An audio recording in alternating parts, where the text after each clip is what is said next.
Hey, welcome back. It's good to have you here, really. Before we begin, maybe just take a moment. Look around your room. Is the light too bright? Go ahead, dim it down a bit. Pull that blanket over your shoulders. Settle deeper into the mattress. And let's make this little corner of your world as cozy as a medieval hearth fire.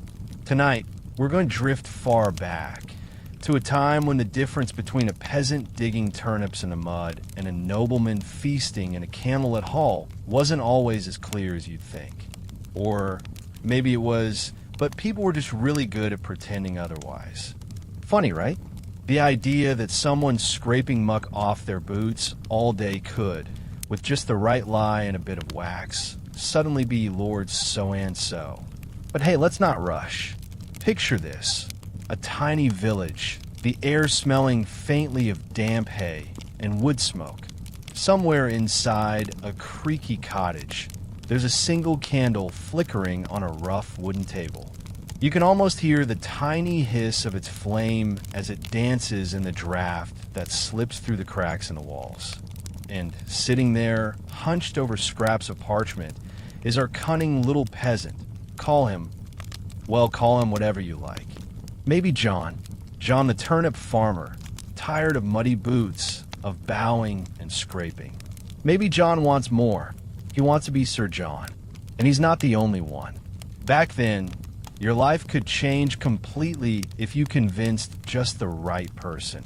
A bishop half asleep at a feast, a distant cousin with a fancy seal, or maybe just your neighbors who gossip louder than a town crier.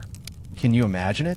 The thrill, the fear, the scrape of a quill on rough parchment, ink smudged on calloused fingers, a wife hissing from the other side of the room. Are you mad? What if they find out? But the candle keeps flickering, the lies keep growing. So, tonight, as you drift closer to sleep, we'll follow these dusty footprints. We'll peek into smoky taverns, creaky castles, forest clearings where secrets were whispered under the cover of night.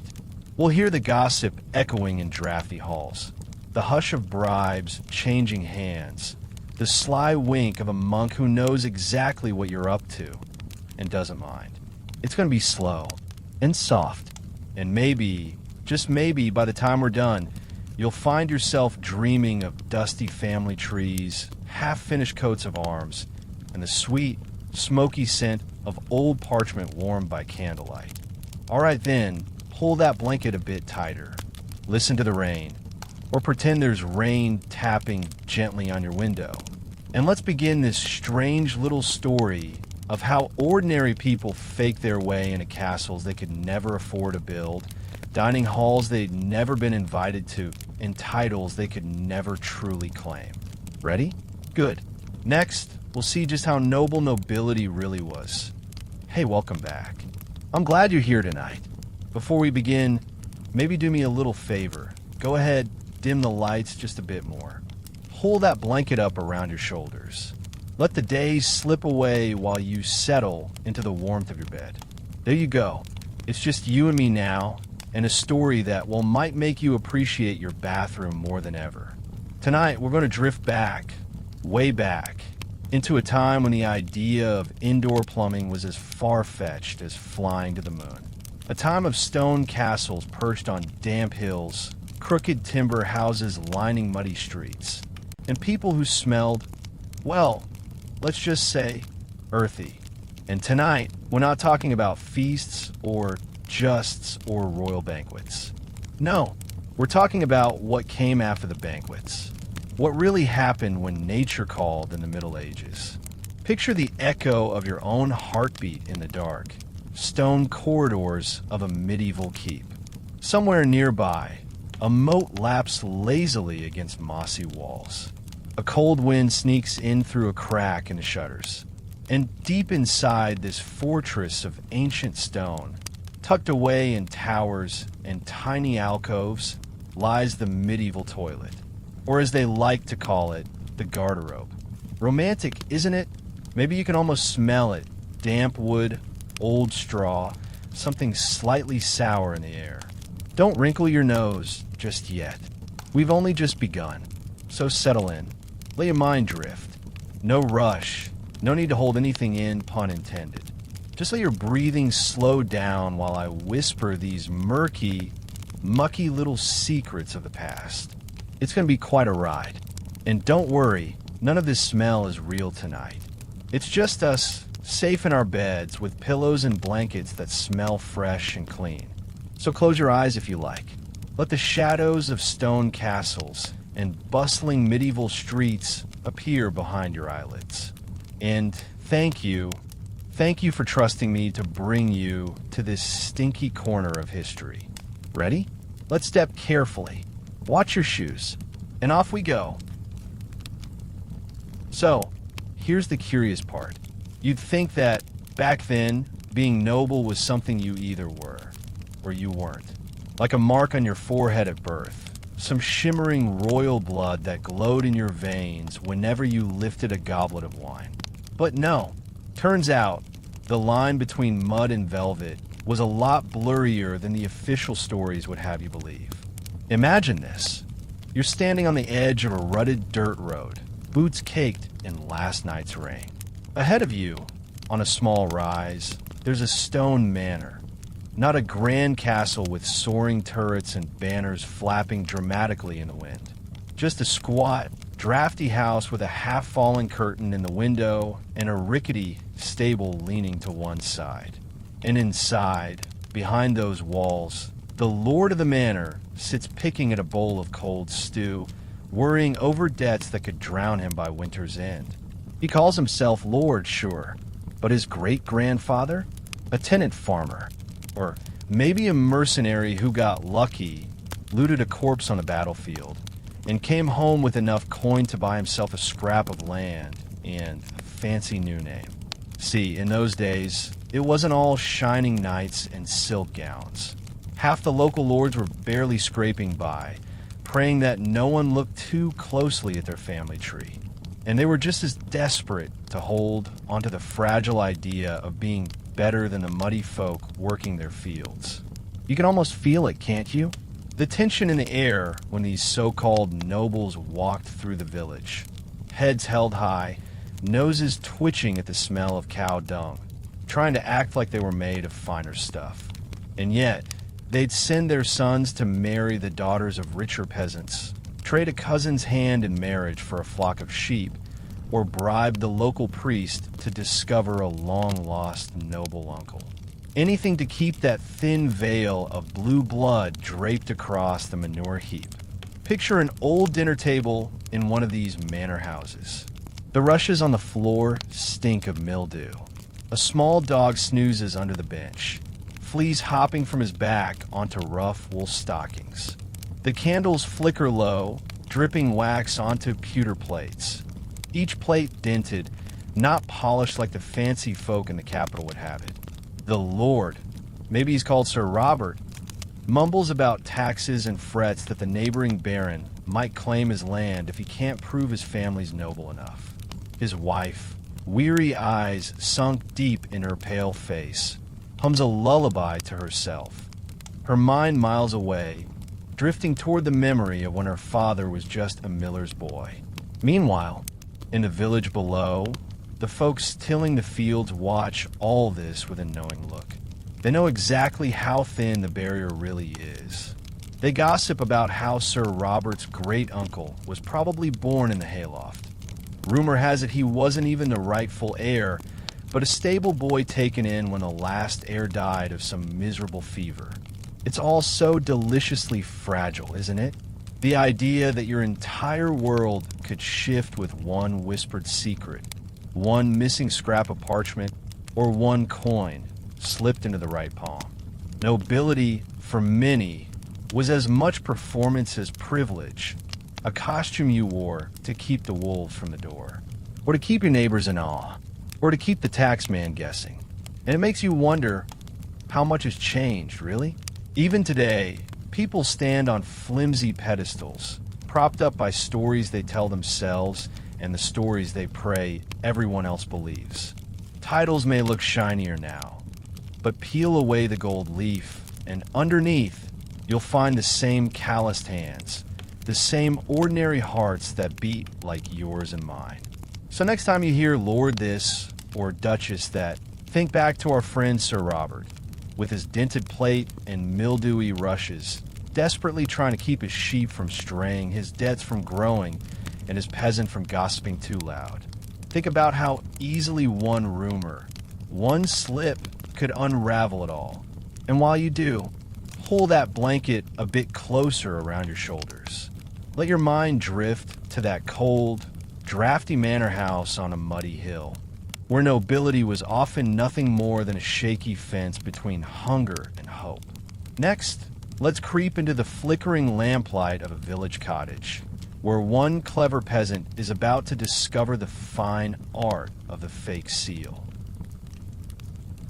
So, here's where things get a bit stickier, because pretending you're noble wasn't just about puffing up your chest or telling the neighbors you were the long-lost cousin of a baron. Oh no. If you really wanted to be taken seriously, you needed proof. And back then, proof didn't mean fancy documents with holograms or official stamps like today. It was all about the seal. Picture this. You're our old friend John. John the turnip farmer who's tired of tugging his forelock every time Sir Robert clops by on his flea-bitten horse. John's hands are rough from digging in the dirt, but tonight they're busy with something else entirely. He's hunched over a crude wooden table, elbows resting in a waxy puddle of drip candle. The room is small, maybe a single room he shares with his wife, 2 kids snoring under a heap of blankets, and the smell of smoke clinging to everything. If you listen closely, you might even hear the soft crackle of the hearth where a thin broth bubbles, the only warmth in this drafty box they call home. But John? He's not thinking about broth tonight. He's thinking about beeswax, about the way the nobles press their signet rings into hot wax to close a letter, a mark that says, "This is for me. I am who I say I am. Believe it." And John wants that power. So he tries. He melts down a stub of old candle, scraping the hardened drips from the windowsill.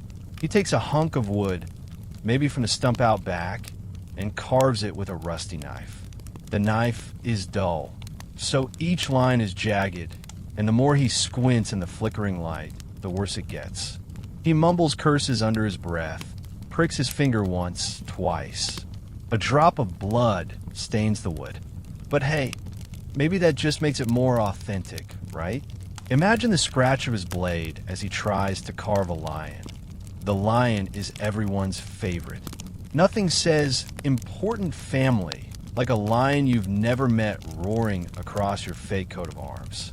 Or maybe he tries an eagle, wings spread wide, claws out. Never mind that his family's only bird is the scrawny chicken pecking by the door.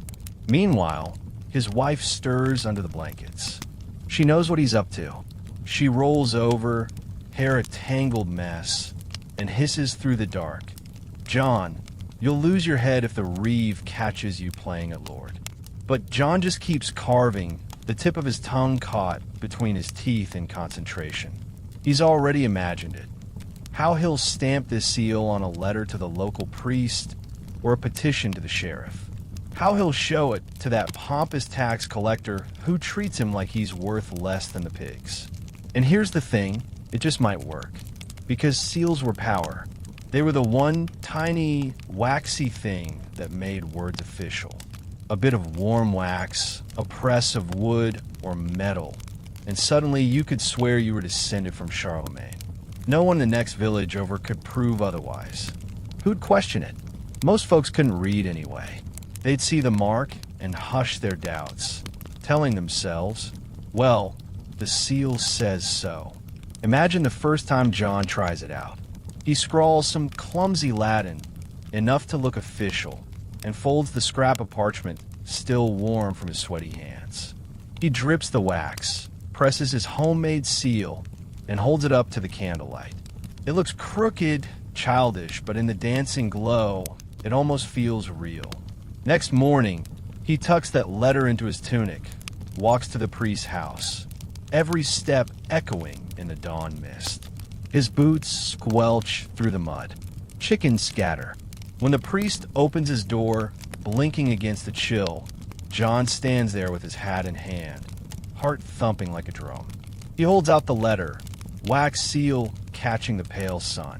The priest, half blind and half bored, squints, lifts the flap, and there it is, that silly little lion pressed deep into the wax.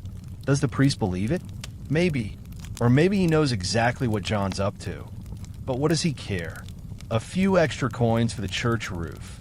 And the priest suddenly remembers, yes, John's great-uncle must have been a squire.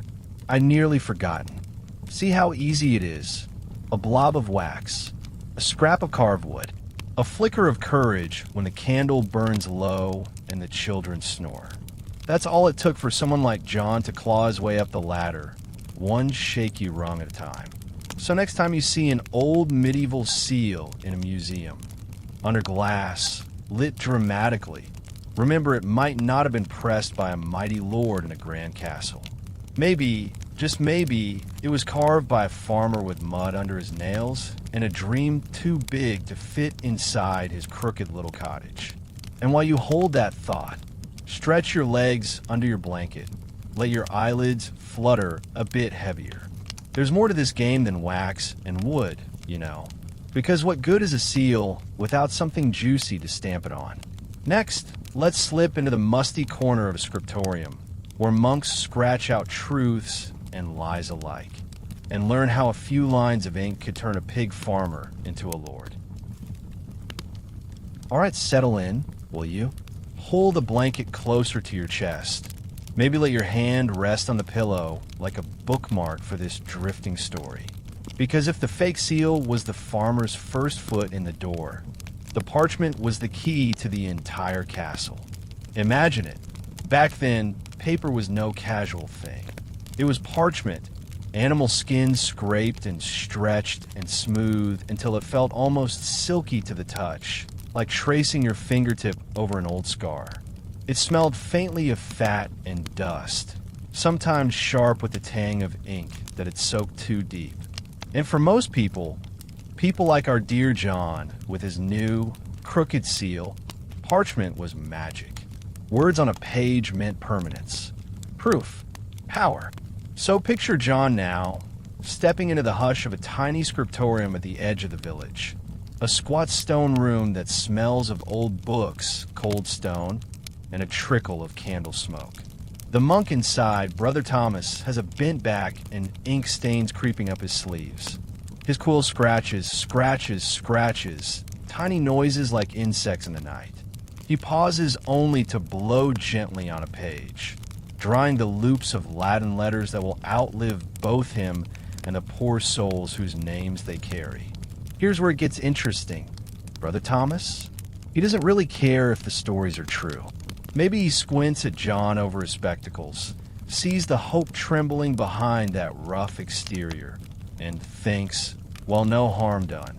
Or maybe he thinks, 20 silver pennies for a new roof on the chapel. Amen to that. So, in the hush of that dim room, they strike a bargain. A pouch of coins clinks onto the table. The parchment is spread, corners weighted by candle holders, and a chipped goblet half filled with watered wine. John leans in, pointing at the gap where he wants his great-uncle's name to appear, a fine, chivalric name that sounds like it should ride with knights and feast beside kings. Sir Geoffrey de something or other. Are you sure? Brother Thomas asks, voice a dry whisper, eyes glinting. And John nods, suddenly braver than he feels.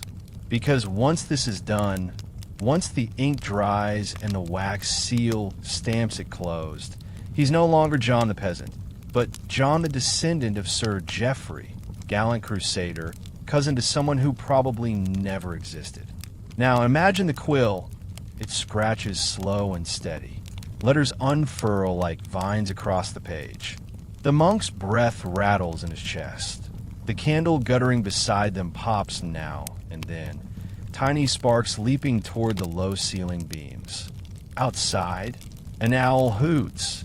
as if even the night itself wants to hear this delicious, treacherous lie being born. Sometimes these forged charters were clumsy, a shaky hand, a smudge of ink betraying the fraud. But more often than not, they looked as real as the ones kept under lock and key in dusty castle archives. After all, who'd know? Who could read well enough to challenge it? Who would dare question a man who waved parchment under your nose with the king's name scratched badly at the bottom? Picture it sealed now. John's little lion pressed into the warm wax, parchment folded tight like a sleeping bird, tucked into his cloak. He leaves the scriptorium at dawn, boots crunching frost on the grass. The cold bites his cheeks, but he barely feels it, because now he holds the key to his new identity, rustling softly every time he shifts. Back in the village, it won't take long for word to spread. Rumors slip through keyholes faster than wind through thatched roofs. Did you hear? John's got a document that says he's of noble blood. Sir Geoffrey's great-nephew, they say, fought in the Holy Land, came home with silver and titles and a coat of arms. It sounds grand in the telling, even grander after a pint or two at the tavern. And soon enough, the reeve, the taxman, the priest, they all begin to squint at John a bit differently. He stands a little taller in the muddy lane, maybe polishes his boots more off and calls his wife my lady when they're out gathering firewood. Funny, isn't it? How a scrap of scraped sheepskin could turn mud into silk, calluses into coat sleeves, and gossip into something dangerously close to fact. Of course, there are always risks. If the wrong clerk in the city found two charters that contradicted each other, if a real noble family caught wind of a peasant borrowing their name, well, a noose in the village square wasn't unheard of. The wind whistling through the gallows could remind everyone else not to get too bold with their ink and wax. But until then, until that slip, that betrayal, that jealous neighbor or loose-lipped monk, John gets to walk a little prouder. He gets to stand by the hearth, letter in hand, and watch the firelight dance across his new name, believing, if only for tonight, that maybe, just maybe, it's all true. And you, tucked under your blanket right now, can almost hear that parchment crackle when he folds it up, smell the sharp tang of ink, the warm wax drifting into the chill air of his tiny cottage. So, keep your eyes soft, your breathing slow. There's more to see, more to hear, more secrets whispered behind closed doors. Because next, we'll step outside into the muddy village lanes where gossip spreads like wildfire, and meet the real stars of this scheme. The nosy neighbors whose wagging tongues could make you noble or ruin you overnight. But that's for later. For now, drift with John through the dawn mist, parchment tucked close, heart pounding like hooves on an old dirt road. Good just like that. So here's something you might not expect.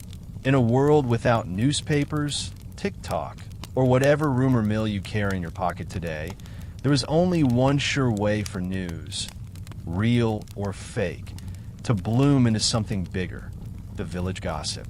Think of them as the medieval PR department. Tiny, unstoppable, and always just a bit too close to your fence when you're hanging out the laundry. Picture this. It's early morning. The sky is low and gray, mist curling between crooked cottages like a nosy ghost. There's a smell in the air, damp hay, a whiff of the pigsty, maybe the faint smoke from a neighbor's hearth where the day's first loaf is baking. And there, leaning against a splintered gate, is Agnes, or Margaret, or Thomas the Thatcher, depending on which mouth is the chattiest that week. Agnes, let's call her that tonight, has lived in this village her whole life.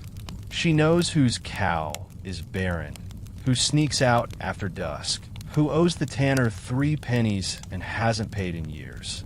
And today? Oh, today, she's got something special to chew on. John's so-called noble blood. The moment she caught sight of him trudging home at dawn, cloak bulging with that precious parchment, her ears perked up like a hunting hound. Imagine her now, a basket on her hip, feet planted in the mud as she leans toward a neighbor, voice dropping to a conspiratorial hush. Did you hear? John's gone and found himself a grandfather with a title. Sir Geoffrey, they say. Crusader, no less. Came back with a coat of arms and a heart full of piety. She raises her eyebrows so high they nearly vanish under her grubby bonnet. Fancy that, eh? A turnip farmer's boy with blue blood. And just like that, it begins. One whisper drifts over the fence while the chickens scratch at the mud. Another slips into the tavern, where mugs clink and the old men hunch closer to the fire.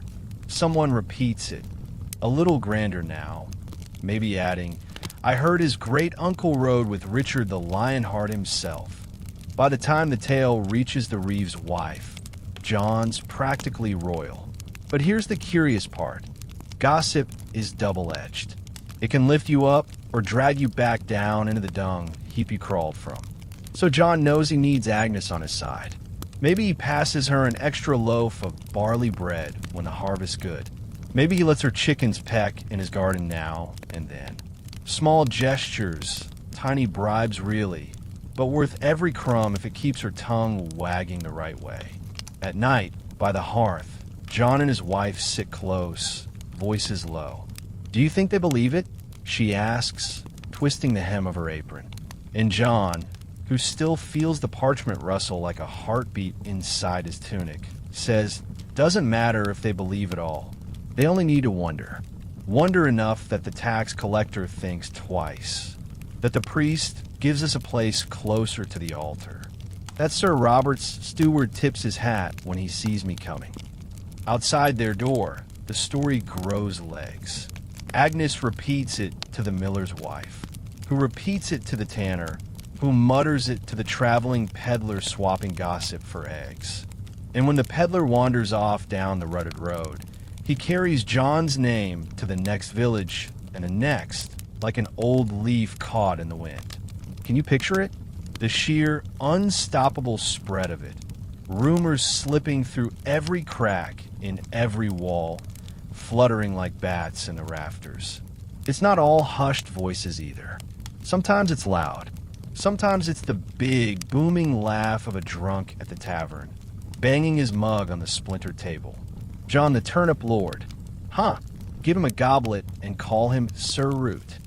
And yet, beneath the jokes, the seed is planted. A few drunks might snigger, but some believe. Or half believe. Or choose not to say otherwise. Because the thing about gossip is that it fills the silence left by doubt.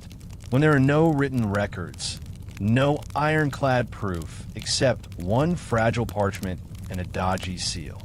Rumor does the heavy lifting. So next time you think about medieval peasants, heads bent under their work, remember that for many, the true power wasn't just in the fields or the church. It was in the mouths of people like Agnes, in the slow swirl of talk that could make or unmake a man. Can you feel it now? The hush of the village lane at dusk, the last tendrils of smoke rising from chimneys, the soft cluck of hens settling in for the night. And somewhere behind a crooked door, someone leans close to whisper, "Did you hear about John?" Let that image drift around you for a moment. Let your mind follow the muddy footprints from one doorstep to the next. Because sometimes it wasn't parchment or wax that made a man noble. It was the chorus of voices in a world where rumor was more enduring than any family crest. So breathe out slowly. Let the chatter settle in the back of your mind, like echoes in an empty hall. And when you're ready, we'll follow that echo up the winding path to the village manor, where one hopeful peasant tries to bend his gossip into marriage vows and learns the oldest trick in the book: marry up or die trying. So here's a question to roll around in your mind as you get more comfortable. If parchment and gossip could only take you so far, how else could a lowly soul drag themselves up that muddy ladder? Well, marriage, of course. The oldest, stickiest, sometimes nastiest trick in the book. Because sometimes you didn't need a forged seal or a shady monk. You just needed a ring, a vow, and a bride who didn't run away too fast. Picture our friend John again. The same John who bribed Brother Thomas and whispered sweet tales into Agnes's eager ears. It's late autumn now, mist curling off the fields, the air smelling like wet leaves, and the earthy promise of winter mud. John leans against a crooked fence post, cap in hand, watching a narrow cart roll past the village lane. In that cart, huddled under a scratchy wool blanket, sits Margaret, the only daughter of a petty knight who lost most of his lands to a bad harvest and a worse temper. Her hair's limp, her nose is red from the chill, but her father's coat of arms, battered though it is, still carries a ghost of respect. And in that world, a ghost was better than nothing at all. Now, imagine the dinner table in that crumbling manor house. The rushes on the floor are damp with spilled ale and dog hair. The knight, Sir Edmund, has a belly that sags over his belt, his cheeks blotchy from too much cheap wine. He eyes John the way a wolf eyes a lamb, except the lamb brought a bag of silver pennies. And Sir Edmund knows exactly what that means. A poor knight, a richer peasant, a deal waiting to be struck. Margaret needs a good man, Sir Edmund slurs, wiping his greasy mouth on his sleeve. A man who'll respect her birth, raise sons strong enough to reclaim what's ours. John nods, hat still in hand. His palms sweat. He's rehearsed every word for weeks. Of course, Sir Edmund. I only wish to honor her name. Inside, he's screaming, her name? It's not about Margaret, not really. It's about the crumb of noble blood she drags behind her like a muddy hem. One marriage, one church blessing, and suddenly his own children will be born with a drop of something that smells faintly of blue. Margaret, for her part, says little. She stares at the blackened hearth, at the chipped plate before her, at her father's shaking hands. She knows there is no better match waiting down the road. No handsome squire, no dashing baron son. She's seen the look in her father's eyes when the debt collector rides up the hill. So, she says yes, eventually. Or maybe she doesn't say it all. Maybe she just stands there at the altar in a plain linen shift, eyes downcast, lips pressed tight as the priest mutters his blessing. The candles flicker in the drafty nave. A single, tired rooster crows outside, as if mocking the whole affair. When they return to John's cottage, it's a strange thing. Margaret, Lady Margaret now, tries to drape the tattered remains of her noble upbringing over a mud floor and a squeaky door that bangs in the wind. She puts on airs at first, insists on saying grace before meals, correcting John's clumsy table manners, pretending she can't stand the smell of turnips. But it doesn't last. Soon enough, she's up at dawn just like any peasant wife, sleeves rolled, hair bound back, fingers red from scrubbing pots that no noble lady should ever touch. And yet, the marriage does its work. In the eyes of the village, John's no longer just the turnip lord with a forged parchment and wagging tongues. He's the man who wed up. He has a real connection, however frayed, to a name that once mattered. At the tavern, men nod to him with a half-smile. The priest treats him with a little more warmth, a little less suspicion. And the neighbors, they hush their gossip when Margaret walks by, veil pulled low over her tired face. They might whisper about the patched elbows of her gown, the way her eyes drift when John brags about their ancestral lands. But no one says it out loud. Because to admit the marriage is hollow would mean admitting they're all clinging to illusions themselves. Funny thing, too, sometimes these unions blossomed into something almost tender. A peasant man who'd once lain awake, dreaming of castles and coats of arms, might find himself lying next to a woman who knew how to read Latin, how to sing an old hymn in a clear, sad voice. They'd share secrets by the hearth, their children asleep on straw pallets, the wind rattling the shutters like a ghost that can't decide whether to stay or go. Can you feel it? That fragile promise. Two lonely people stitched together by need and ambition, hoping that if they just say noble enough times, it might stick. Their sons might never lift a sword beside the king. Their daughters might never wear silk at court.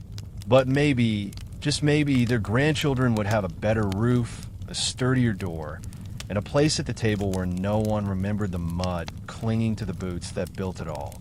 So, as you lie there, breathing slower, eyes half closed, picture John and Margaret side by side in that low, smoky cottage. Picture her hands smoothing the crumpled parchment he still keeps hidden in a chest under their bed. Hear the fire crackle, the quiet promise that, in this world of rumor and wax and whispered prayers, marrying up could be the one real step out of the dirt. And when you're ready, no rush, will slip away from their humble hearth and duck into the tavern down the road. Because what's a forged, noble title without a traveling herald willing to play along for a mug of ale and a bag of coins? Now, think about this for a moment. It's one thing for your neighbors to believe you're noble, or to pretend they do, out of envy or fear, or just plain boredom. But if you really wanted to sell your new lineage to the wider world, well, you needed someone with a louder voice than Agnes the village gossip or Sir Edmund's half-broke family tree. You needed a traveling herald, a walking, talking, living proclamation, a man with a battered trumpet, a scroll full of fancy words, and a habit of passing through just long enough to stir up trouble before disappearing down the next muddy road. Picture this. It's dusk, and the tavern near the crossroads is alive with the low hum of voices and the sweet, acrid burn of cheap ale spilled across sticky tables. The fire crackles in the hearth, spitting tiny sparks onto the boots of men who've been standing in manure all day and need something stronger than bread to wash it down. In the corner, half hidden in the shadows, sits our herald. Let's call him Richard. Richard the Roaming, a man whose coat was once a deep, royal blue, but now sags with patches the color of old rain. His trumpet lies beside him, dented, dull with fingerprints and the stains of travel. The scrolls he carries are rolled tight, leather cords binding them like secrets waiting to slip loose. But what matters most is his voice, rich and oily when he wants it to be, sharp enough to cut through the hum of the tavern when he stands and calls for silence. Now, imagine John's boots squelching through the tavern door. His cloak is pulled tight around his shoulders, still faintly scented with damp hay from his new noble wife's manor. He spots Richard instantly, the small hush in the corner where even the drunkest men pause to listen. He approaches slowly, hands tucked into his sleeves, to keep from shaking too obviously. This is the last piece of the puzzle, the final whisper to carry his name beyond the village hedgerows. They talk over 2 mugs of sour ale, the taste sharp on their tongues, the candles flickering so low the room seems wrapped in secrets. Richard, John says, voice low, glancing over his shoulder to see if anyone's listening. You've seen my seal. You've heard the name. Sir Geoffrey's blood, my wife's kin. The parchment's all here. He pats his breast where the crinkled document hides like a fragile heartbeat. Richard raises an eyebrow, smirks behind his mug. So I've heard. But parchment and gossip won't carry you far when you want to visit the Reeve in the next shire, or the sheriff 2 towns over. You need a voice, friend, and a voice costs. John knew this part was coming. He reaches into his cloak, pulling out a small leather pouch. Coins clink softly, just loud enough for Richard to hear what he wants. Gold, Richard asks, almost teasing. Silver, John admits, trying to smile. But enough. Enough to stand at the market cross and declare my name. To tell them all the blood that runs through me. And here's the delicious trick. For a handful of coins, Richard will do exactly that. Tomorrow, he'll wake up late, trumpet polished just enough to catch the morning sun. He'll stride to the village green, where the same gossips who fed the first rumor now stand shoulder to shoulder, baskets hanging from their arms, waiting for the fishmonger to arrive. He'll lift that dented trumpet and blow 3 flat, proud notes, loud enough to scatter the geese pecking at stray grains in the dirt. The people hush. Even the children stop chasing each other to listen.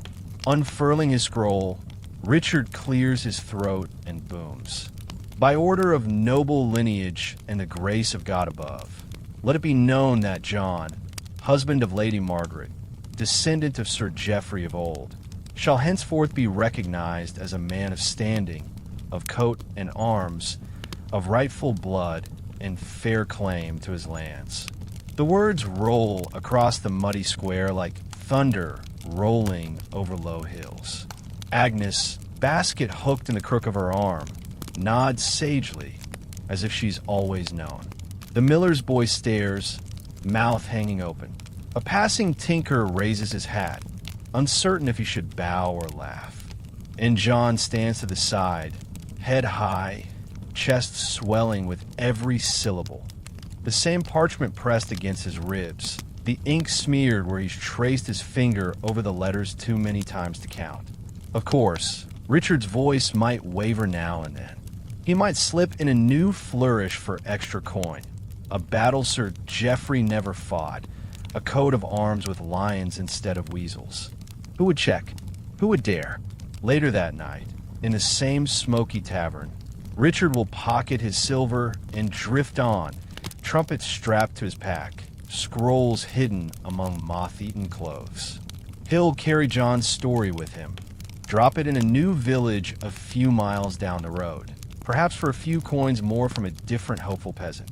He's a herald, yes, but also a trader in tales, a rumor broker, a man who knows exactly how cheap and how precious a good lie can be. And in John's cottage, Margaret watches him by the hearth. She doesn't say much, just listens as he repeats every word Richard declared, the firelight catching the hopeful glint in his eyes.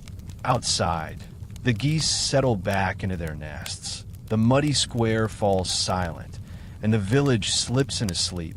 One more step tangled in a dream spun from wax, parchment, and a herald's silver tongue. So next time you pass by an old town cross, imagine it. A dented trumpet echoing through the chill air, a voice like honey coating the thin truth, and a man in the shadows pressing a coin into a hand that will carry his lie just a little bit further down the road. And when you breathe out, heavy with the hush of this crooked tale, know this. There were many ways to buy a crown. Some took blood and steel, but others needed only a soft bribe, a bold voice, and a village too curious for its own good. So, rest your eyes for a moment. Listen for the last note of that battered trumpet fading into the dusk. And when you're ready, we'll step behind the creaking door of an old workshop where yet another trick waits to be carved. A coat of arms, forged by hands rough with dirt, but dreaming of lions and gold. So, we've stamped our seal, bribed our herald, married into a withering scrap of noble blood. But still, something's missing.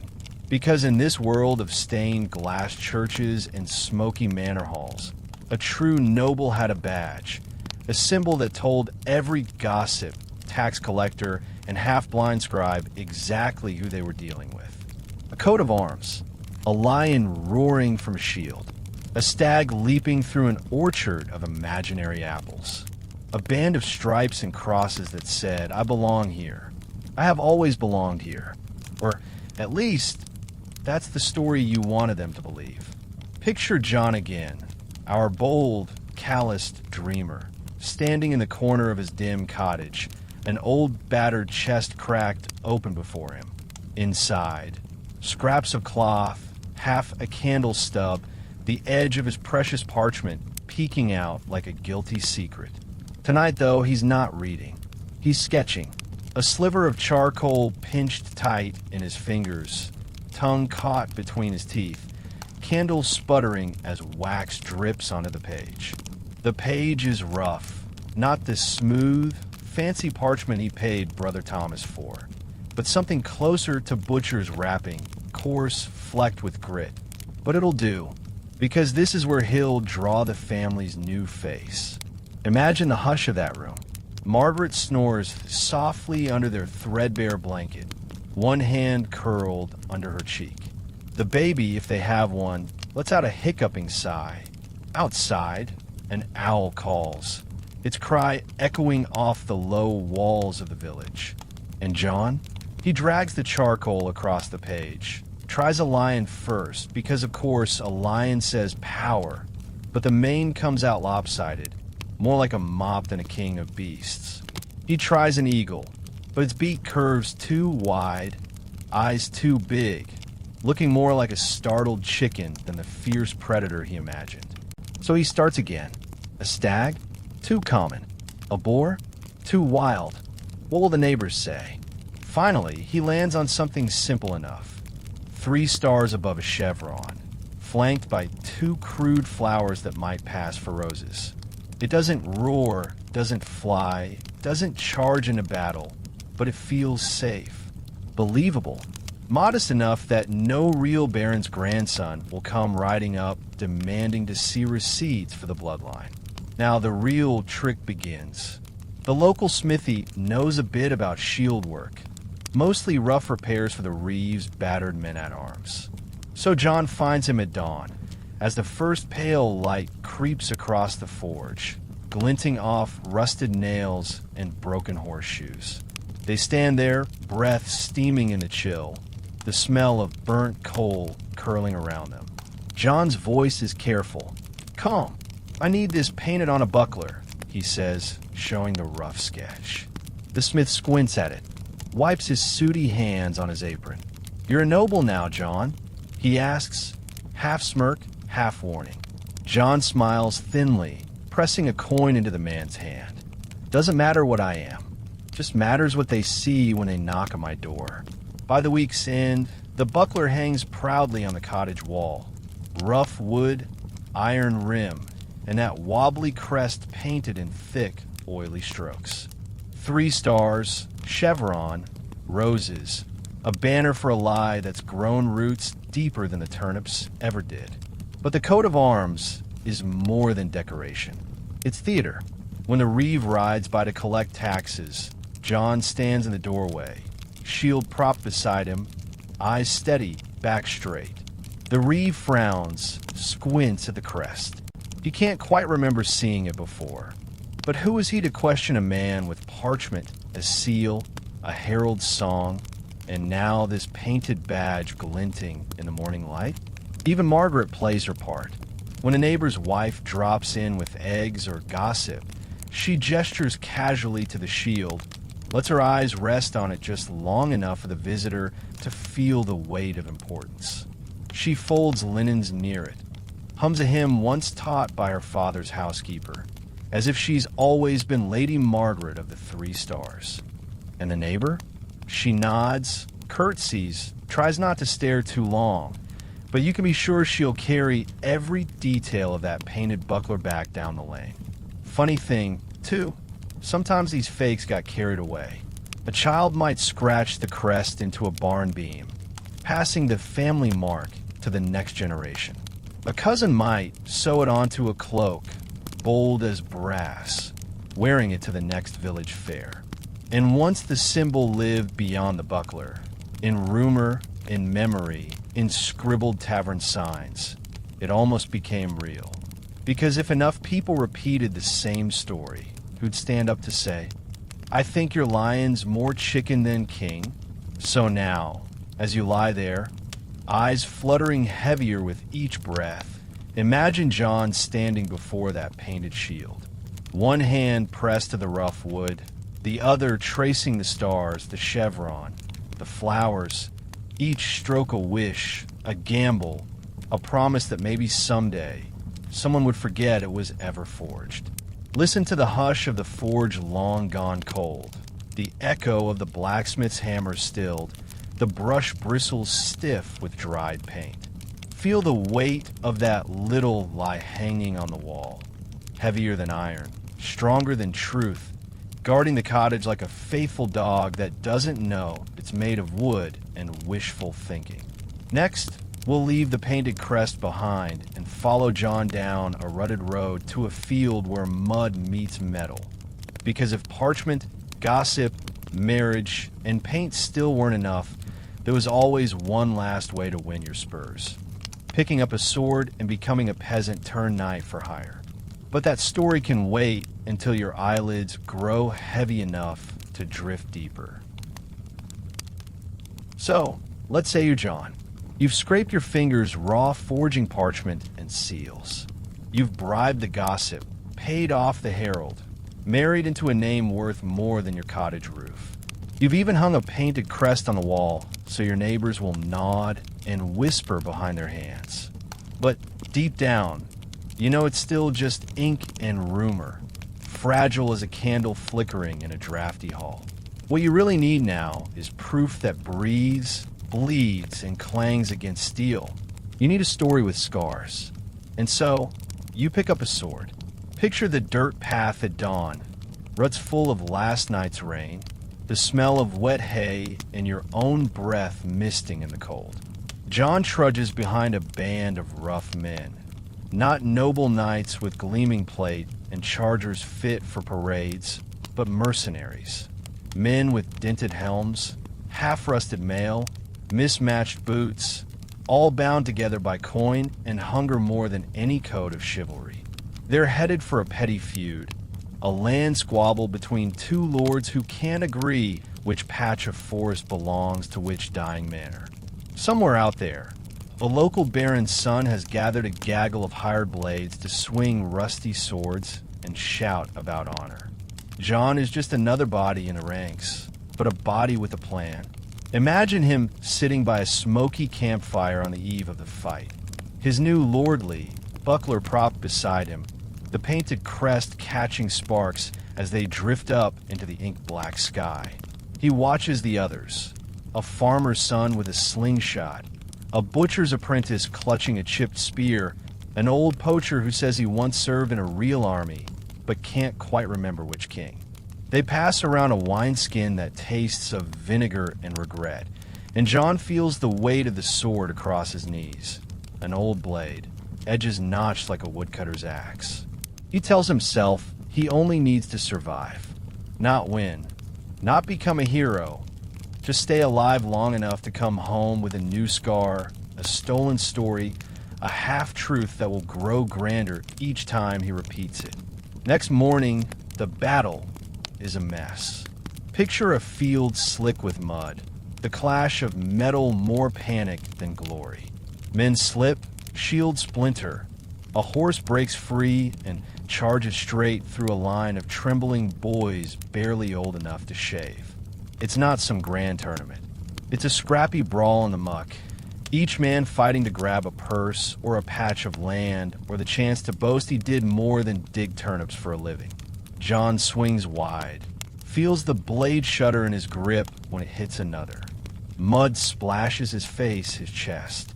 A blow grazes his arm, tearing skin, drawing blood that steams in the chill air.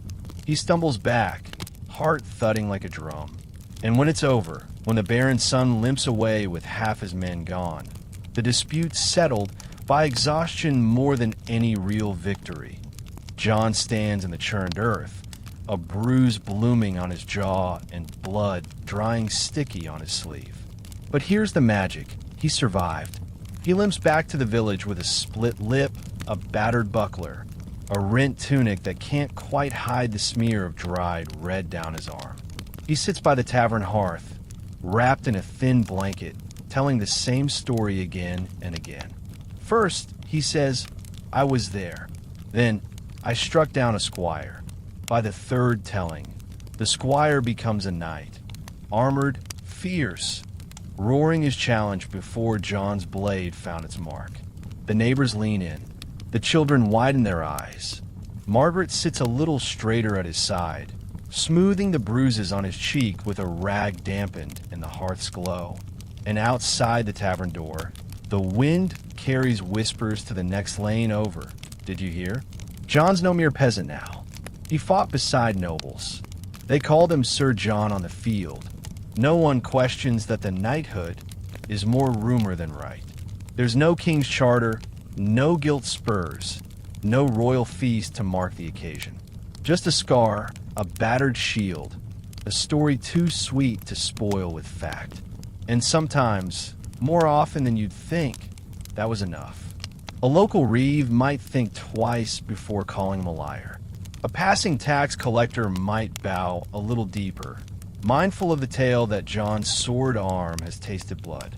And John, he can stand by his hearth, buckler gleaming, Margaret humming by the fire, children tucked under patched blankets, and believe that, for now, the dirt under his fingernails smells a bit more like iron and smoke than manure. So breathe that in. The clash of steel fading into the hush of a sleeping village. The taste of mud and fear turned into a story that rustles through the rafters at night, growing bigger and brighter with every retelling. And when you feel your eyelids drift heavier, remember this. Sometimes the sharpest weapon wasn't the sword itself. It was the story you told afterward. Stories that stuck to your name like candle wax to a seal. Next, we'll slip into the smoky quiet of a chapel, because even the church had its part to play in these half-true fairy tales. The ink, the wax, the blood, none of it would stick without the blessing of a man in robes who knew when to close his eyes and when to open his palm. So, you might think the church back then was a fortress of truth, all stained glass and holy vows, too sacred for lies and peasant tricks. But here's the curious part. Sometimes it was the monks and priests, these tired, ink-stained men, who helped keep the whole sham afloat. Picture it now. A small chapel tucked behind a half-crumbled stone wall. Ivy creeps over the windows. Shadows flicker across the altar where a single beeswax candle struggles to stay alight in a draft. It smells of cold stone, damp wood, and the faint sweetness of old incense, the kind that clings to your robes even after you leave. And there, hunched over a desk so cluttered with scrolls you'd think the saints themselves kept their secrets hidden among the piles, sits Brother Clement. Brother Clement is not the image of sainthood. His eyes are red-rimmed from nights spent copying the same lines of Latin over and over, prayers for souls long gone and for gold yet to come. His fingers are blotched with ink. His lips mumble psalms that tumble into half-snores when he nods off between lines. But above all, Brother Clement knows the truth about paper and wax. Sometimes they matter more than any whispered prayer. And so, one evening, John knocks gently on the chapel door. His cloak still carries the smell of the field where he swung a sword for coin, dirt and sweat, and the coppery hint of an old scab hidden by his collar. Margaret waits a few steps behind him, head bowed, veil tugged over her hair, pretending, or maybe hoping, that this is as holy as it looks. Brother Clement peers out, eyes sharp despite the sleep clinging to him. He knows what this is. He's seen it before, desperate men with parchment too thin and stories too wide. But he also knows his chapel roof leaks when the rain comes sideways, that the bishop hasn't sent proper funds in a decade, that the new vestments he dreams of cost more than 100 masses could gather. So John slips inside, pressing his hat to his chest, voice pitched low. Brother Clement, I have this matter. And Margaret, loyal in her silence, keeps her gaze on the floor, pretending not to listen as coins shift from John's callous palm to the monk's. A pouch, not heavy, but heavy enough to hush questions. The parchment is laid out on the warped table. It crackles faintly as the chill air seeps through the broken window pane. The ink's already dry, but John wants an extra flourish, a name, a blessing, perhaps a saint's witness to watch over these invented ancestors. Brother Clement hums thoughtfully, fingers skimming the text. He dips his quill, the scratch of its tip echoing in the cavernous quiet. Latin letters bloom across the page like vines reclaiming a ruin. He adds a flourish, Testis Sanctus Albanus, the witness of St. Alban. Holy enough for those who don't read Latin well enough to see that St. Alban's name is spelled two different ways in the same line. And when it's done, Clement doesn't meet John's eyes. He only mutters, "Better keep this dry." And close. Ink runs like gossip. The coins slip into a tiny chest under the desk. The same chest that holds last week's bribes and next week's indulgences. Outside, the chapel bell tolls.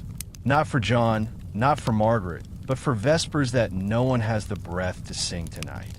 Imagine how it feels now. Parchment warm under John's cloak, the saint's name glittering faintly where the fresh ink catches a stray beam of moonlight. Brother Clement watches them go, the faint jingle of coins humming in his ears like a lullaby. He tells himself he's done no real harm. The world is built on half-lies anyway, and the Lord surely forgives a roof patched in the name of mercy. And maybe he does, because this wasn't a sin of violence or envy, just a sin of survival. One hand scrubbing out the stain of low birth with the ink of God's own language. One whisper from the pulpit when someone asked, "Is John truly noble?" Ah yes, Sir Geoffrey's line. Brother Thomas knew them well, God rest his soul. And so the lie grows roots, watered by holy hush. When Arie's wife sits at the back pew next Sunday, she eyes Margaret's worn gown and thinks, perhaps the hem is thin, but the blessing is thick. When the children light candles, they giggle. My father says John's family rode with crusaders. And Brother Clement stands at the altar, chanting prayers, eyes drifting shut as if he can't quite see the ink stains on his soul. So breathe that in now. The smell of cold wax, old stone, damp straw scattered across the chapel floor for kneeling knees. Hear the faint echo of coins dropping into the chest. The drip-drip of rain through the roof that just might be patched before winter comes. And know this. Sometimes the surest way to make a lie feel true was to let it kneel at the feet of a man who claimed to hold the keys to heaven. And when you're ready, we'll slip from the hush of that holy place to the hum of an ordinary dinner table, where parchment and painted shields and muddy scars are spun into the nightly story. The kind told over cold stew and cheap wine, made grander by the hour until even the children fall asleep believing they, too, were born noble. So, by now our friend John, the turnip farmer turned Sir John, has parchment tucked away under a floorboard, a crooked seal in a hidden box, a painted shield nailed proudly above the hearth. He's bled a bit on a muddy field. He's bribed a sleepy monk who never quite looked him in the eye. And the gossip? It's wrapped him in a cloak thicker than any cloak he could afford with turnip money alone. But none of it would last. None of it would mean a thing if the lie didn't grow stronger around the dinner table each night. Picture it. A low cottage ceiling, beams dark with years of smoke. A single candle guttering on the heavy oak plank they call a table. The family gathers close, shoulder to shoulder on benches, so worn they squeak if you breathe too hard. The stew in the pot is thin, bits of carrot, maybe a scrap of salted pork, always a whiff of the dirt clinging to the root vegetables. A child coughs in the corner. Another rubs sleep from sticky eyes, cheeks smudged with soot from the hearth. But the food isn't what fills them up tonight. It's the story.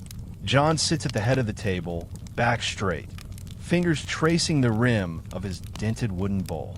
Margaret glances at him from under her lashes, half proud, half worried. She's learned not to interrupt when he starts, because every word is a brick in the grand castle he's building out of thin air. He clears his throat. Did I ever tell you? He begins, though they've heard it before, oh, they've heard it so many times, about Sir Geoffrey's last stand outside Antioch. They say the sun rose like a blade, turning the sand to gold.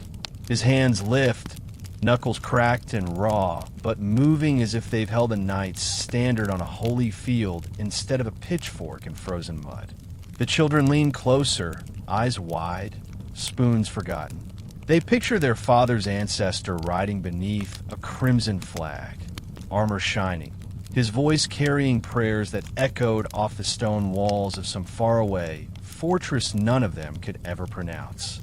Margaret lifts her mug to her lips, hiding the smallest of smiles, weary but real.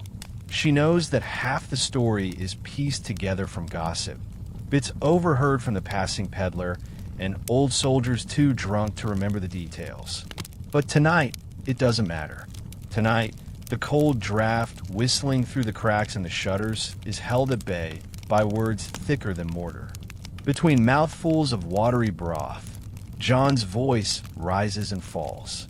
He talks of how Sir Geoffrey rode at the king's right hand, how he struck down a Saracen chief with a single blow. Never mind that John has never seen a Saracen, or a king for that matter. Never mind that the only blade he truly owns now hangs above the hearth, notched and rusted like a relic from a fight no one else remembers. Then the story shifts. He weaves his own name into the tapestry. They say when I stood with the barren sun on the edge of that forest, I felt the same blood in my veins, the same fire, the same lion roaring. He pounds his fist gently on the table for effect. The bowl rattles, the stew sloshes, the children gasp like they've just heard a ghost slip through the thatch. Outside, the wind moans down the lane, carrying that story with it. Because these walls, they don't keep secrets in. A neighbor dropping by for a lone shovel or a clutch of eggs catches the end of the tale, carries it back to her hearth. By the time it's told again, John's ancestor fought alongside 2 kings, not one. Margaret's dowry included a strip of land that never existed, bordering an orchard that never bore fruit. Even Agnes, our beloved gossip, leans in closer next Sunday, saying, "Did you hear? They say Sir John's grandfather hid a chest of silver under that old oak behind the mill. Maybe we should go looking for it, eh?" But here's the sweetest part. Around that rough-hewn table, these lies become more than just lies. They're comfort. They're warmth. They're a promise that the children, with their chapped lips and rag-wrapped feet, might one day eat stew thick with meat instead of root vegetables scraped from a frozen patch of earth. After supper, John leans back in his creaky chair. Margaret gathers the bowls, humming a tune she learned when her father's house was less drafty. The children drift to their straw pallets, giggling. One day I'll ride like Sir Geoffrey. Their breath curls up into the rafters like prayers that never quite reach the saints, but feel good to whisper anyway. Outside, a dog barks at the moon. A rooster, confused by the firelight spilling through the cracks, gives a single, sleepy crow. And John, staring at the painted buckler on the wall, 3 stars, crooked chevron, lopsided roses, feels for a heartbeat like the man he's claimed to be. So, as you lie there, blanket pulled close, feel that too. That hush of small feet padding across coal floorboards. That faint crackle of the hearth when the last embers sigh.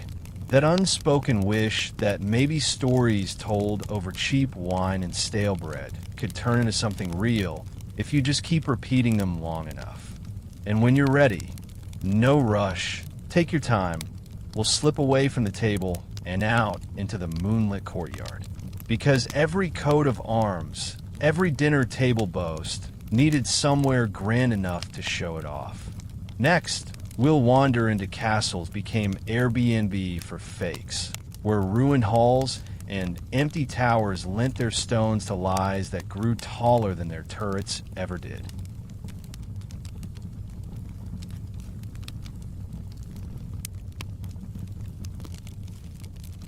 So, picture it now.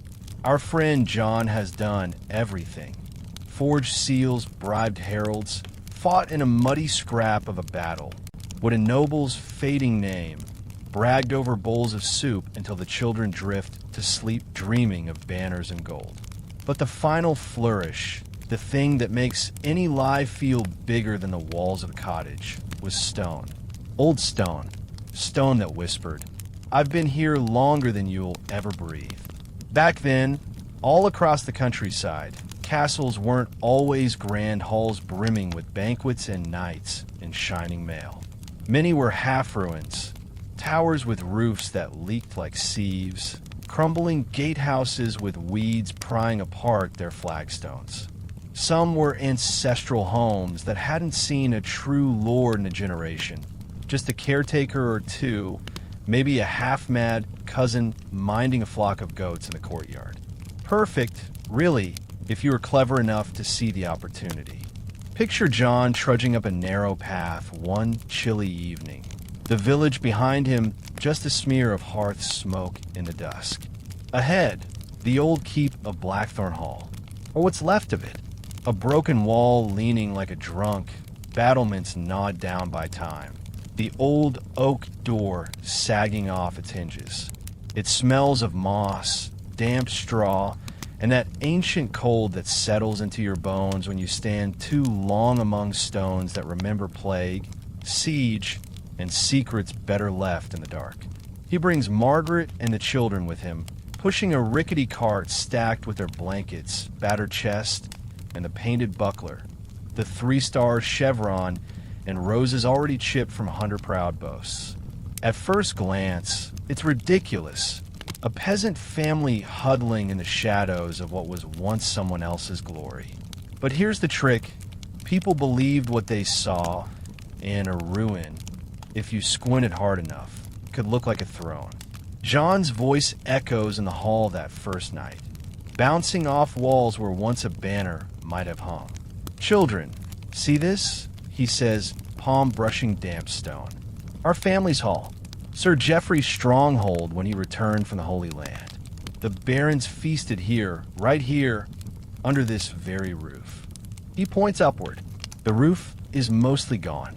The wind whispers through gaps in the timbers, stirring Margaret's hair where she stands in the doorway, half shivering, half smiling, as if she, too, can pretend the draft is a royal breeze. A few days later, word drifts back to the village, carried by Agnes, of course. "Did you hear? John's taken Blackthorn Hall for his own. Says it's been in the family for generations. A dowry gift from Sir Edmund's line, right under Sir Geoffrey's claim." She says it with a sniff, as if she's never once repeated a lie, but the rumor sticks. After all, who's going to hike up to the ruin to check? And when traveling peddlers or wandering clerics pass through, they see the family huddled by a feeble fire in the old great hall. The painted crest leaned carefully against a stone pillar like an honored guest. John greets them in his best, lordly voice, deeper than usual, words peppered with scraps of Latin he half remembers from Brother Clement's hush-hush sessions. He tells them of repairs he's planning. New shutters, new rushes, maybe even a new roof once the king's favor trickles down. The visitors nod, their eyes drifting over the mossy stones, the wild brambles creeping through cracked windows, and they carry that image with them when they leave. A real lord, they say, maybe poor but noble. A ruin is still a castle. Imagine Margaret sweeping the broken hearth in the mornings, gathering brambles to patch holes in the walls. Her hands are red, nails cracked, but when she stands on the battered steps to greet a neighbor bringing milk or gossip, she's Lady Margaret of Blackthorn Hall, veil draped just so, voice calm and polite. Sometimes she pauses, lets her gaze wander to the old archway above the courtyard, as if she's remembering grand feasts that never happened. And the neighbor, basket hooked in her elbow, smiles and repeats it to the next person she sees. A fake story, polished like a stone turned over and over in the river of rumor until it gleams. It wasn't always easy, of course. The wind howled through the broken windows all winter long. The children shivered under thin blankets, pressing close to the fire that never burned long enough. Once in a while, a real lord's steward might ride by, scowl at the sight of squatters where his master's banner once flew. But a slip of parchment, a forged seal, a well-timed bribe, and the steward went home with more coin than questions. Sometimes, on cold nights, John lay awake on the straw pallet, Margaret's hand tucked under his, the children snoring softly in the shadows. He'd stare up through the broken rafters, watching the stars drift behind black branches. 3 stars, like the ones painted on his buckler, cold, distant, impossible. Yet somehow, in that ruin, with lies stacked as high as the old walls, they felt almost close enough to touch. So next time you wander through the remains of some half-forgotten castle, weeds tangled around the gatehouse, an old hearth open to the sky, think of John. Think of the laughter that might have echoed off those stones, not from a true king or baron, but from a peasant spinning gold from rumor in a roofless hall. And as you drift now, blanket tucked snug, feel the chill of those broken stones slip away. The wind fades to a whisper, the ruin becomes just a shape in your mind. Part dream, part memory, part wish. When you're ready, we'll slip from the cold stone into the warm hush of a graveyard secret. Because when a peasant's story still needed polishing, there was always one last desperate trick, borrowing a dead man's name. Next, we'll find out how some fakers dared the grave itself in the dead man's identity.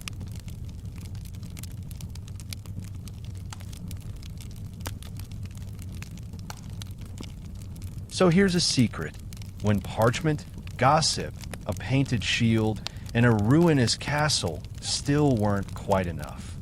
When the seal looked crooked and the priest asked too many questions, there was one more path left for the bold and the desperate. A path that snuck through graveyards after dark, where the living borrowed names from the silent dead. Imagine it now.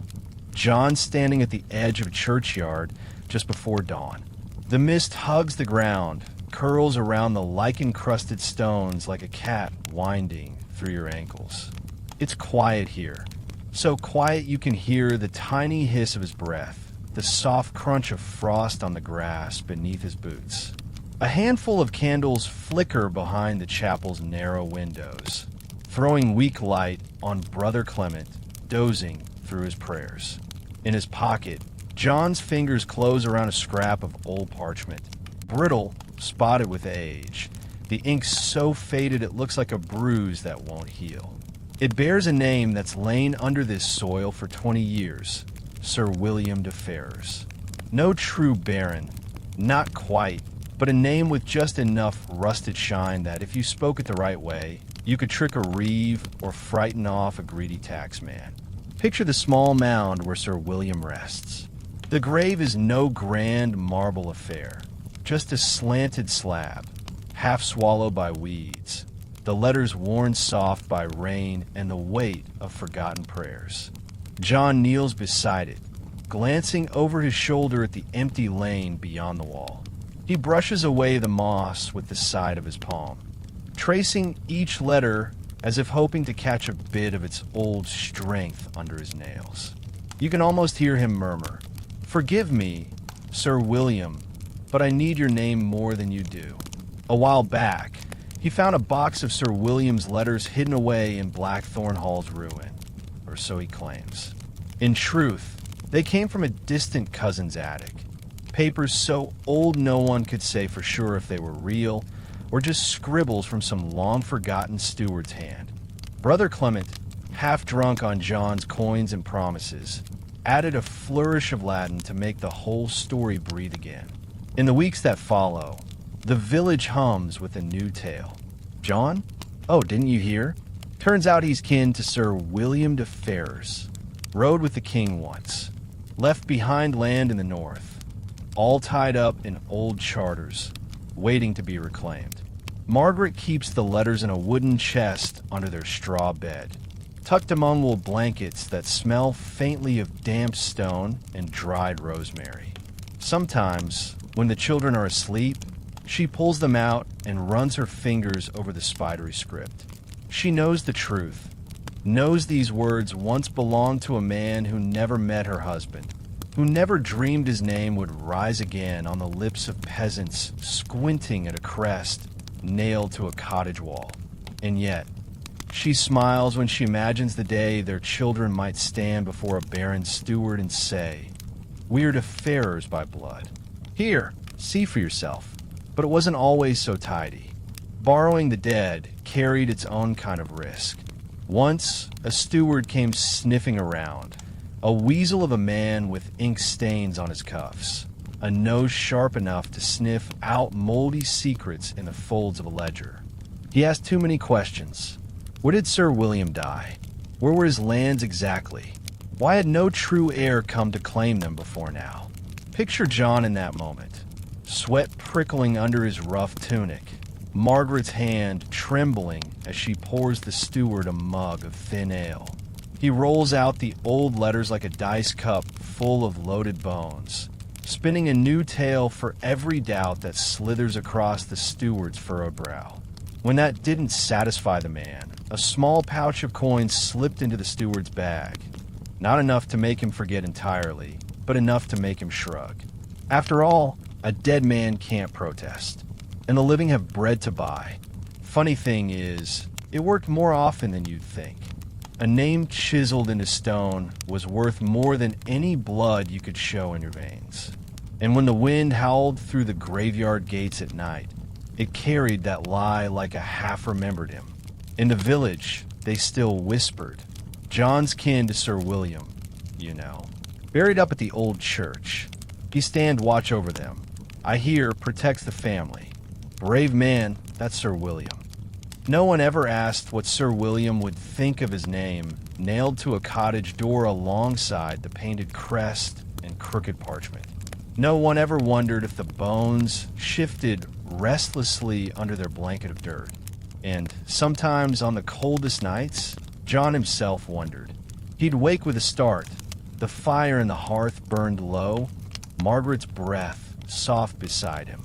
He'd think of the letters folded so carefully in the chest, the name that had become a bridge over the mud and manure he'd spent his life clawing through. He'd wonder if Sir William might rise one day, drag his dusty spirit up the chapel path to knock at the door and say, "Give it back, John. It was never yours." But until then, the dead man's name lived on. It lived in the parish rolls, in the gossip at the tavern, in the stories whispered to the children who fell asleep dreaming they'd one day wear silk and ride beneath a banner that was never theirs to carry. So breathe that in, the damp chill of the graveyard, the hush of grass swaying over a borrowed name. Let it settle behind your eyelids like the rustle of parchment slipping back into its hiding place. When you're ready, we'll slip out of this haunted churchyard and into the hush of the forest, where rumors and bribes traded hands under moonlight, far from prying eyes. Next, we'll wander into forest hideouts and secret deals, where plots tangled thicker than the roots under your feet, and the lie grew deeper than any grave.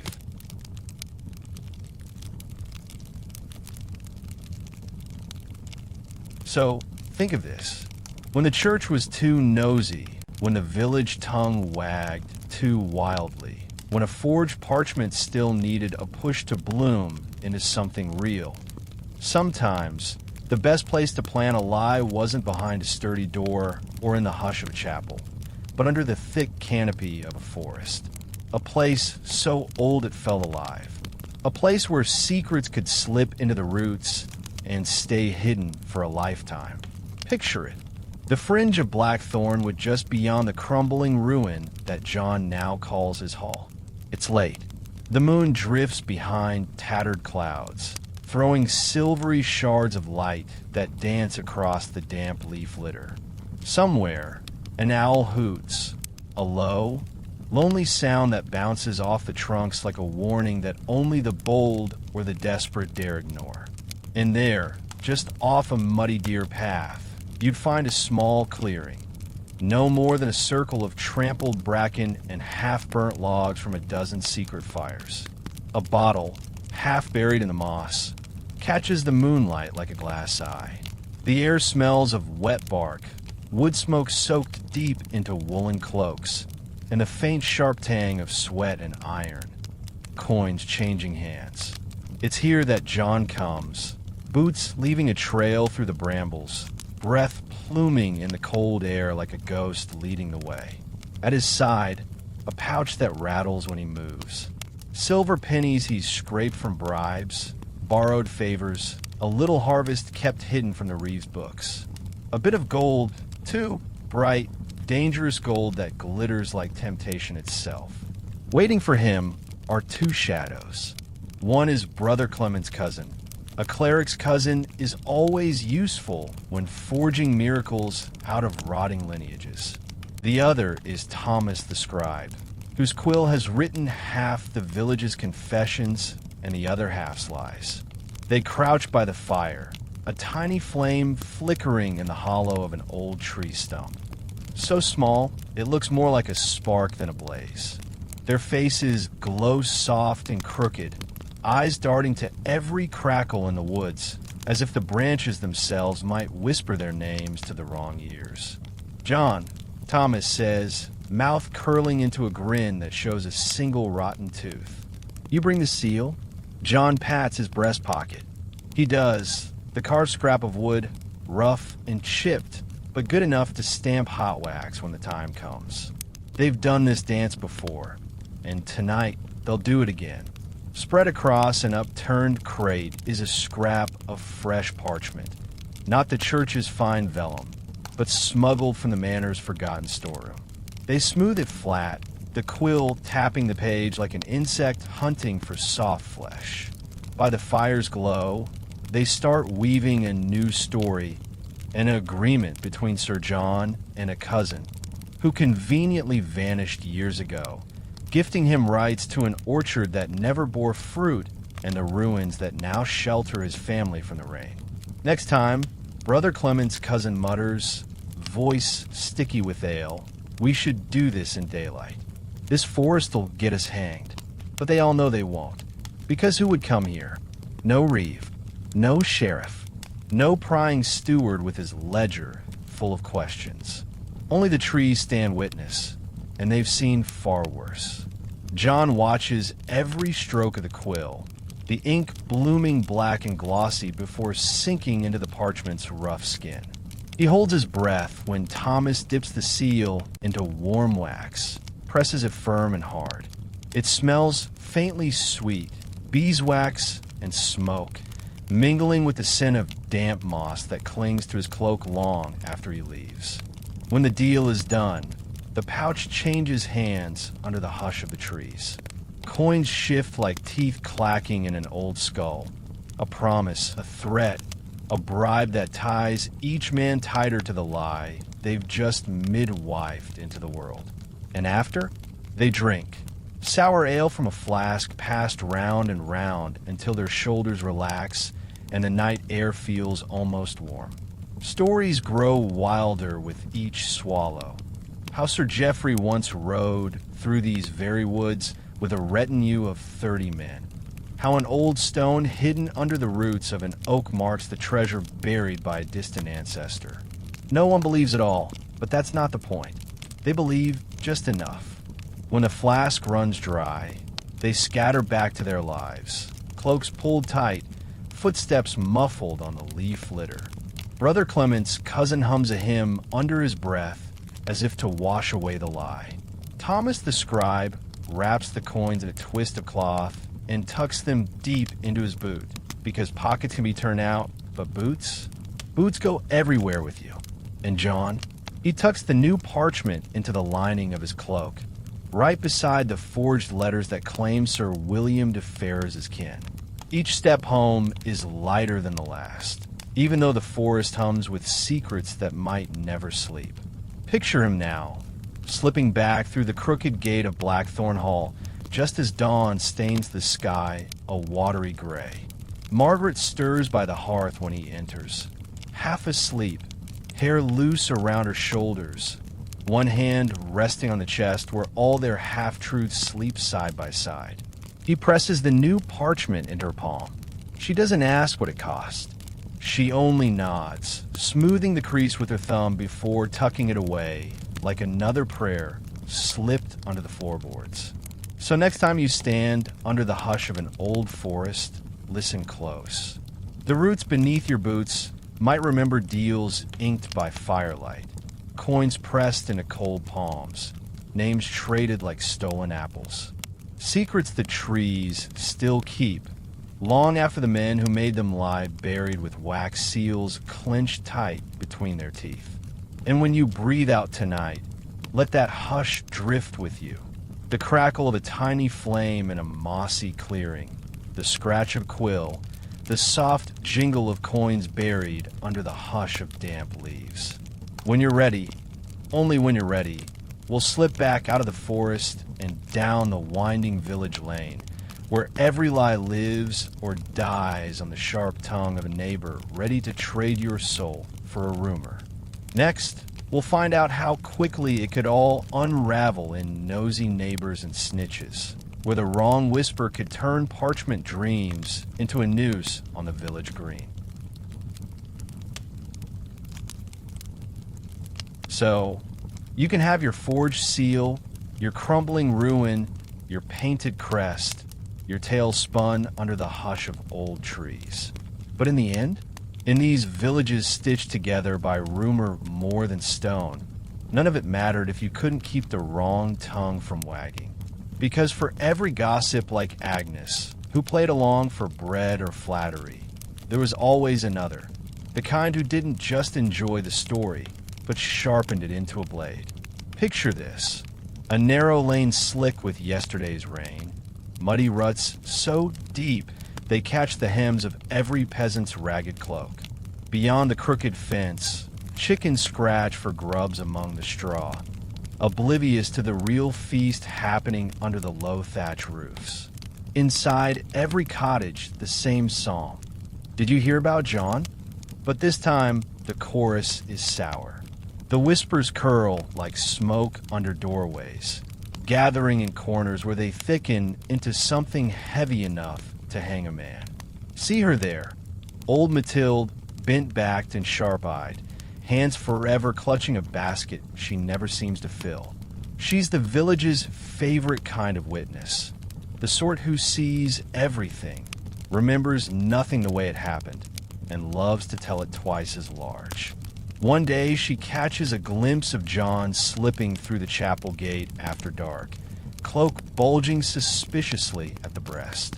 Another time, she spots Thomas the scribe heading up the path to Blackthorn Hall with his boots cleaner than any honest man's should be in winter. Mathilde's tongue does the rest. At the well, she murmurs it to Agnes, who can't resist adding her own spice. They say he bribed Brother Clement, you know. Saw him counting coins under the altar cloth.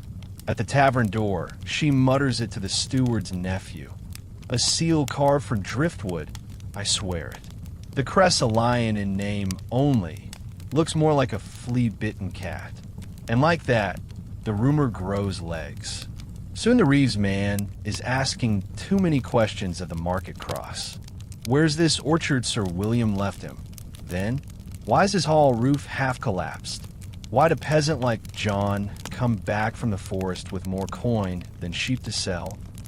John feels it first in the small things. The peddler who used to tip his hat now looks through him like a ghost. A cousin who once boasted of kinship now stammers, shrugs, turns away when the steward rides by. Margaret hears the sneers from behind the laundry line. Lady Margaret of the Mud. They call her now, voices soft but sharp enough to bleed. At night, when the hearth burns low and the wind rattles the ruin's broken shutters, John lies awake listening to Margaret's breath, the soft snores of the children wrapped tight under rough blankets. But under that hush, he hears it, the whisper of feet on the lane outside. A muffled cough, the creak of a fence where someone leans too long, eyes fixed on the battered buckler hanging over the hearth. And if he listens harder, he can almost hear the words spinning just beyond the door. He'll hang for this. The Reeves got no stomach for forgeries. They'll strip the ruined stone by stone, sell it back to the real Lord, drive his wife out barefoot. Picture him sitting by the dying fire, fingers drumming on the table. One slip of a tongue, one snitch hungry enough for reward, and the whole fragile tower of lies comes crashing down. Sometimes the neighbors did out of spite. A loan unpaid, a boundary stone moved one too many feet over. Sometimes it was fear, because if John's fake nobility went unchecked, what was to stop the next peasant from trying the same trick? Best to make an example of him. Better yet if the noose swings at dawn, with the whole village gathered in the cold, pretending to pray, while secretly hoping they'd be next in line for that ruin on the hill. But not every tongue wagged freely. John knew that, too. A loaf of bread here, a borrowed scythe there, a whisper of, "I'll put in a good word with Sir Robert when I'm next at court." Little bribes to keep some neighbors sweet, or at least sweet enough to choke on their suspicions. Yet even then, the gossip never died. It only burrowed deeper, like mold behind a rush mat, waiting for the rain to come through the roof. And when it did, a steward's boot on your threshold at dawn, a scrap of parchment read aloud on the green, the Reeves' voice ringing out every forged name like a curse, a rope coiled loose on the steward's saddle, waiting to tighten around the neck of any peasant who dared to carve a lion from driftwood and call himself king. So breathe that in now. The sharp, smoky taste of fear that fills a cottage when you know you've lied too well for too long. Picture John and Margaret huddled by the hearth, their children stirring in their sleep, the painted crest looking down on them like an old, toothless guardian that can't keep out the wolves forever. Next time you stand in a village lane, feel the wind through the thatch, hear the creak of a gate swinging on rusty hinges. Imagine the secrets that lie hidden under floorboards and in the space between neighbors' lips. A single whisper is all it ever takes to turn parchment into a gallows. So rest your eyes now. Hold that thought in the hush behind your eyelids. The crackle of the fire, the scrape of a stool pulled too close to the door in case someone knocks tonight. When you're ready, we'll slip back into the great halls, because sometimes the real nobles didn't mind a good fake. Sometimes they welcomed it. A false cousin was better than an empty table at a feast. Next, we'll drift into real nobles who played along, where the lie was just a dance everyone agreed to keep spinning.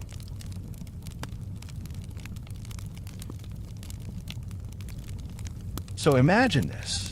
You'd think the real nobles, the ones with coats of arms carved in chapel walls, with bloodlines so tangled they needed a monk to keep the name straight, would hate a faker like John. That they'd call for the reeve, swing the gallows high, scrub out every false lion and crooked star painted on some peasant's shield. But here's the curious part.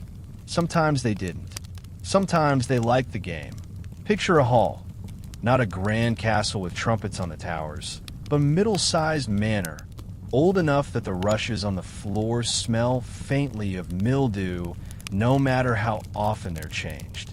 The hearth is huge, blackened by 1,000 fires.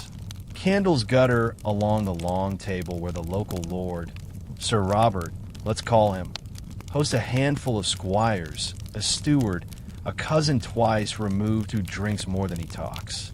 And at the far end of the hall sits John, hat in hand, shoulders stiff, cloak still damp with the mud of the lane he trudged to get here. On the bench beside him, his battered buckler, the paint flaking but the 3 stars and roses still clear enough to pass for pride. Sir Robert leans back, one leg thrown carelessly over the arm of his chair, goblet balanced on his knee. He knows exactly who John is. The rumors have drifted through the village, over the fields, up to his manner like smoke slipping through a crack in the window. "Tell me again," Sir Robert drawls, voice echoing through the beams overhead. "Your great-uncle rode with Sir Geoffrey, you say? The same who stood with the king at Antioch." John's throat goes dry. He clears it, nods. "Yes, M-Lord. The parchment sound. The seal." But Sir Robert only chuckles, waving his goblet, so the wine nearly spills onto the sleeve of his velvet coat. Of course. His steward, a thin man with ink stains under his nails, pretends to cough to hide a laugh. But Sir Robert? He just lets it hang there, savoring the taste of a lie like good ale. Here's the thing. A faker like John was sometimes useful. A village peasant with enough nerve to style himself Sir John could be a thorn in the Reeve's side, or a convenient tool. He could sit at the edge of the Lord's table during a feast, make the hall look fuller when the Baron rode through. He could send his sons to do a noble's dirty work. Herd sheep on land the steward didn't want to admit was in dispute.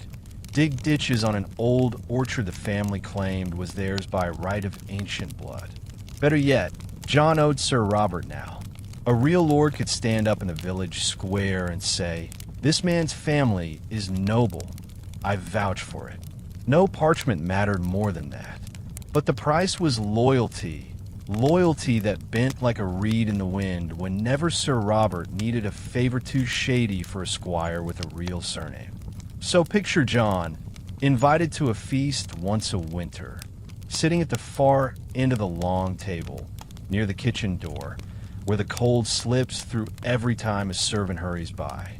He picks at tough mutton, drinks watered ale from a dinted goblet, and laughs when the squires make jokes about Sir Turnip's mighty crest. He knows they're laughing at him. He knows his title is just a trinket in Sir Robert's pocket. But that warm rush in his chest, the hush when a visiting Reeve nods respectfully, the spark of pride in Margaret's eyes when he returns with scraps from the Lord's table tucked into his cloak, that's enough to make the mockery taste sweet. And sometimes the nobles needed the lie as much as he did. If a distant cousin died with no clear heir, a spare kinsman could be conjured out of mud and rumor. A forged seal could smooth the handover of a forgotten mill or a strip of forest no one wanted to admit was lost in the old records. Who better to claim it than a man already knee-deep in a lie of his own? It wasn't all jest, either. When the tax collector came sniffing around, Sir Robert could point to John's battered shield, 3 stars gleaming weakly in the firelight, and say, "This land belongs to my vassal. By right, take your levy elsewhere." Sometimes, that was enough to keep the king's men from peering too closely into the manor's dusty ledgers. So John learned to play his part well. He bowed just low enough, laughed just loud enough, drank just deep enough to keep the lords at ease. He knew how to slip out before the laughter turned cruel, how to bow out of the hall with a smile pinned to his lips like a badge sharper than any crest. And Margaret?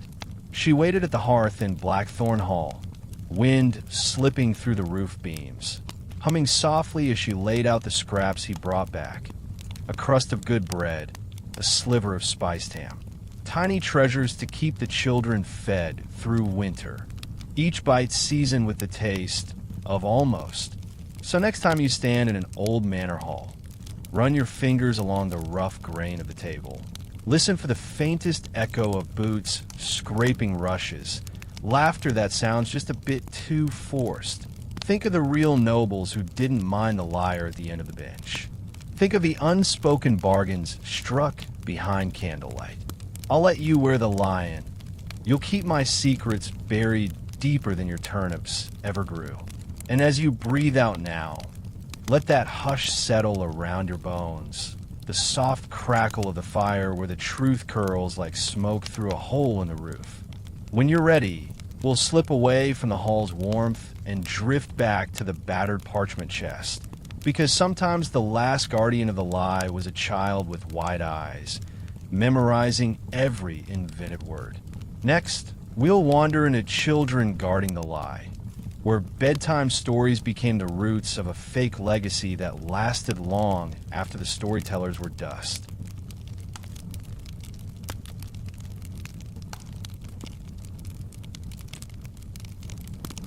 So, you've heard how John forged parchment under candlelight, how he bribed priests and whispered to gossiping neighbors, how he swung a rusted sword for a scrap of battlefield glory, and drank from the same goblet that mocked him at Sir Robert's table.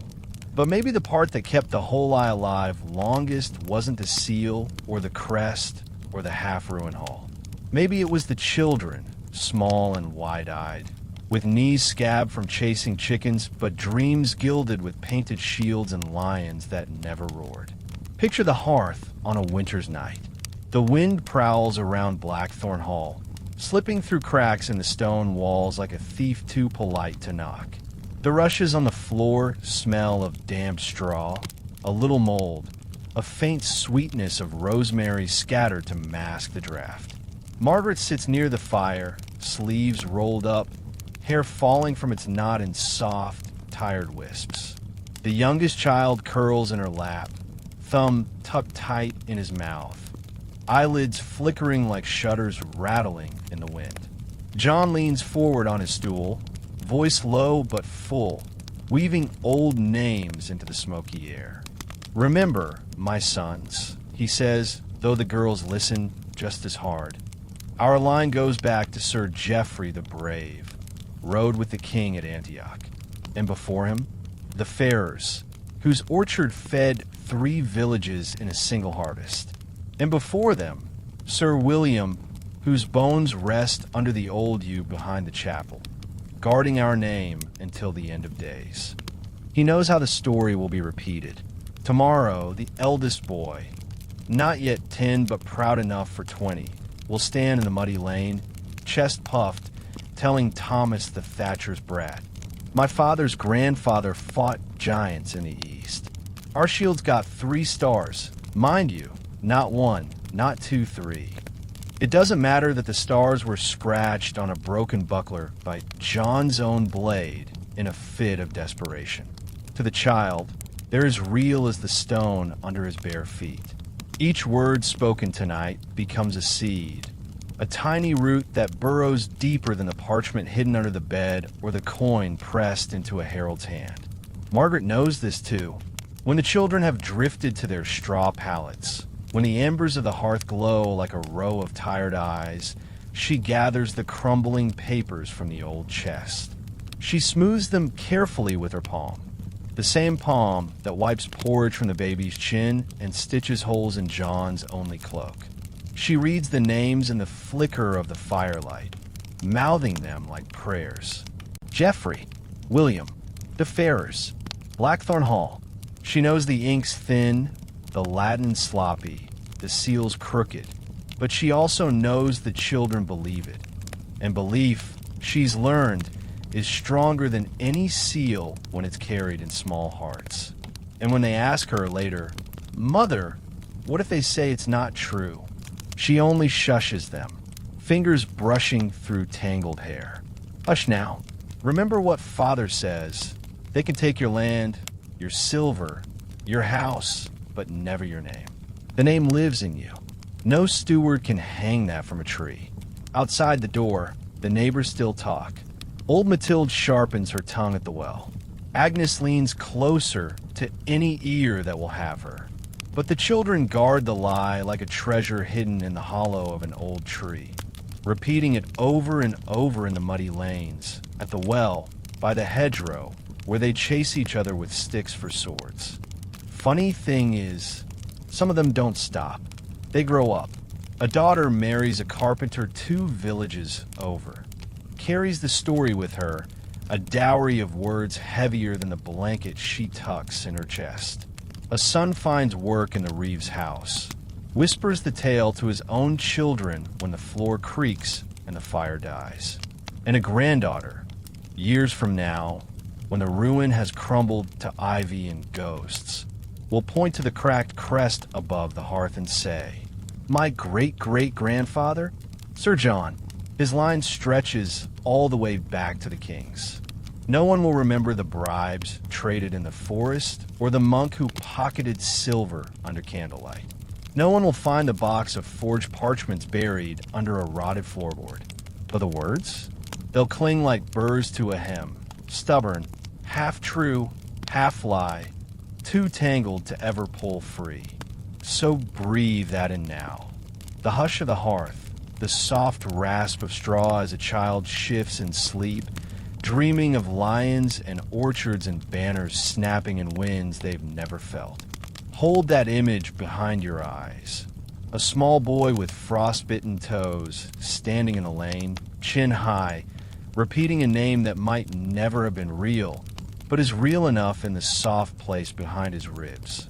When you're ready, we'll follow that name as it drifts into winter storms and village reckonings.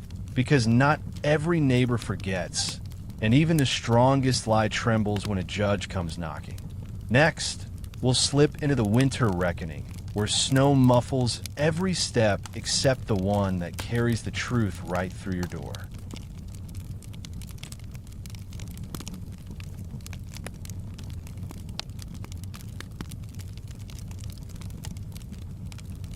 So, imagine the hush of the village laying under a heavy blanket of snow. No muddy ruts tonight, just white, soft and cold, muffling the creak of every cartwheel, every boot heel. The frost hangs from the eaves like silver knives, and the last embers of daylight bleed away into the pale hush of a winter dusk. Inside Blackthorn Hall, still more ruin than refuge, John sits by the hearth, shoulders hunched under a patched wool cloak.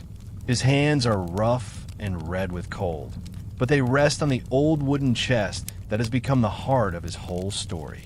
Parchment after parchment, each one a ghost written by flickering candlelight and bought with the coins that should have mended the roof or filled the children's bellies.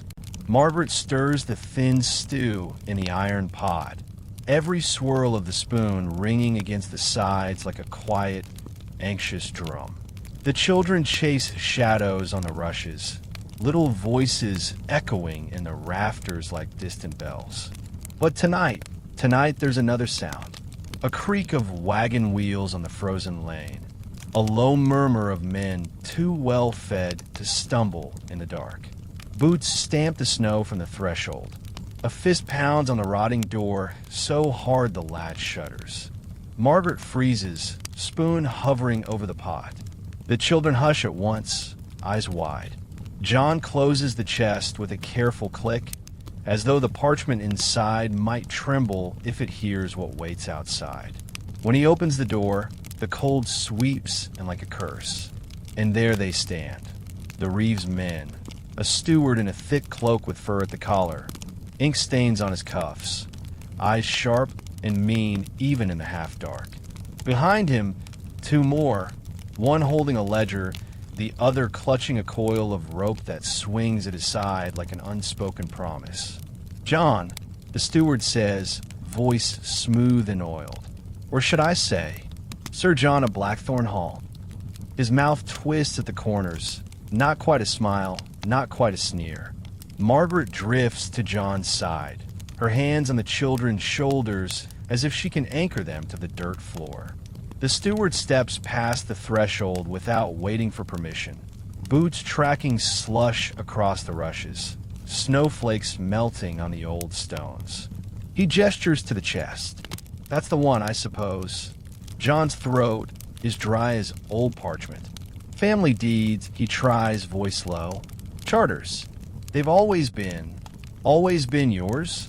The steward interrupts, lifting a brittle page between two gloved fingers. He holds it up to the candlelight. The wax seal cracked at the edge, the ink smudged where John's thumb pressed too hard in the forest clearing months ago. The steward snorts. Brother Clement's hand, I see. How many pennies did he take for this blessing? Where did you forge that to? He doesn't expect an answer. The Reeves man opens the ledger, its pages stiff in the cold. He flips through it slowly. Each name and scrap of land, another nail in the coffin they've dragged to John's door. And the children, they cling to Margaret's skirts now, eyes darting from the steward's boots to the painted buckler on the wall, its stars dim in the weak candlelight. In that moment, the lie feels like a worn-out blanket, one that can't cover all their shivering bones at once. Outside, the snow keeps falling, soft, relentless.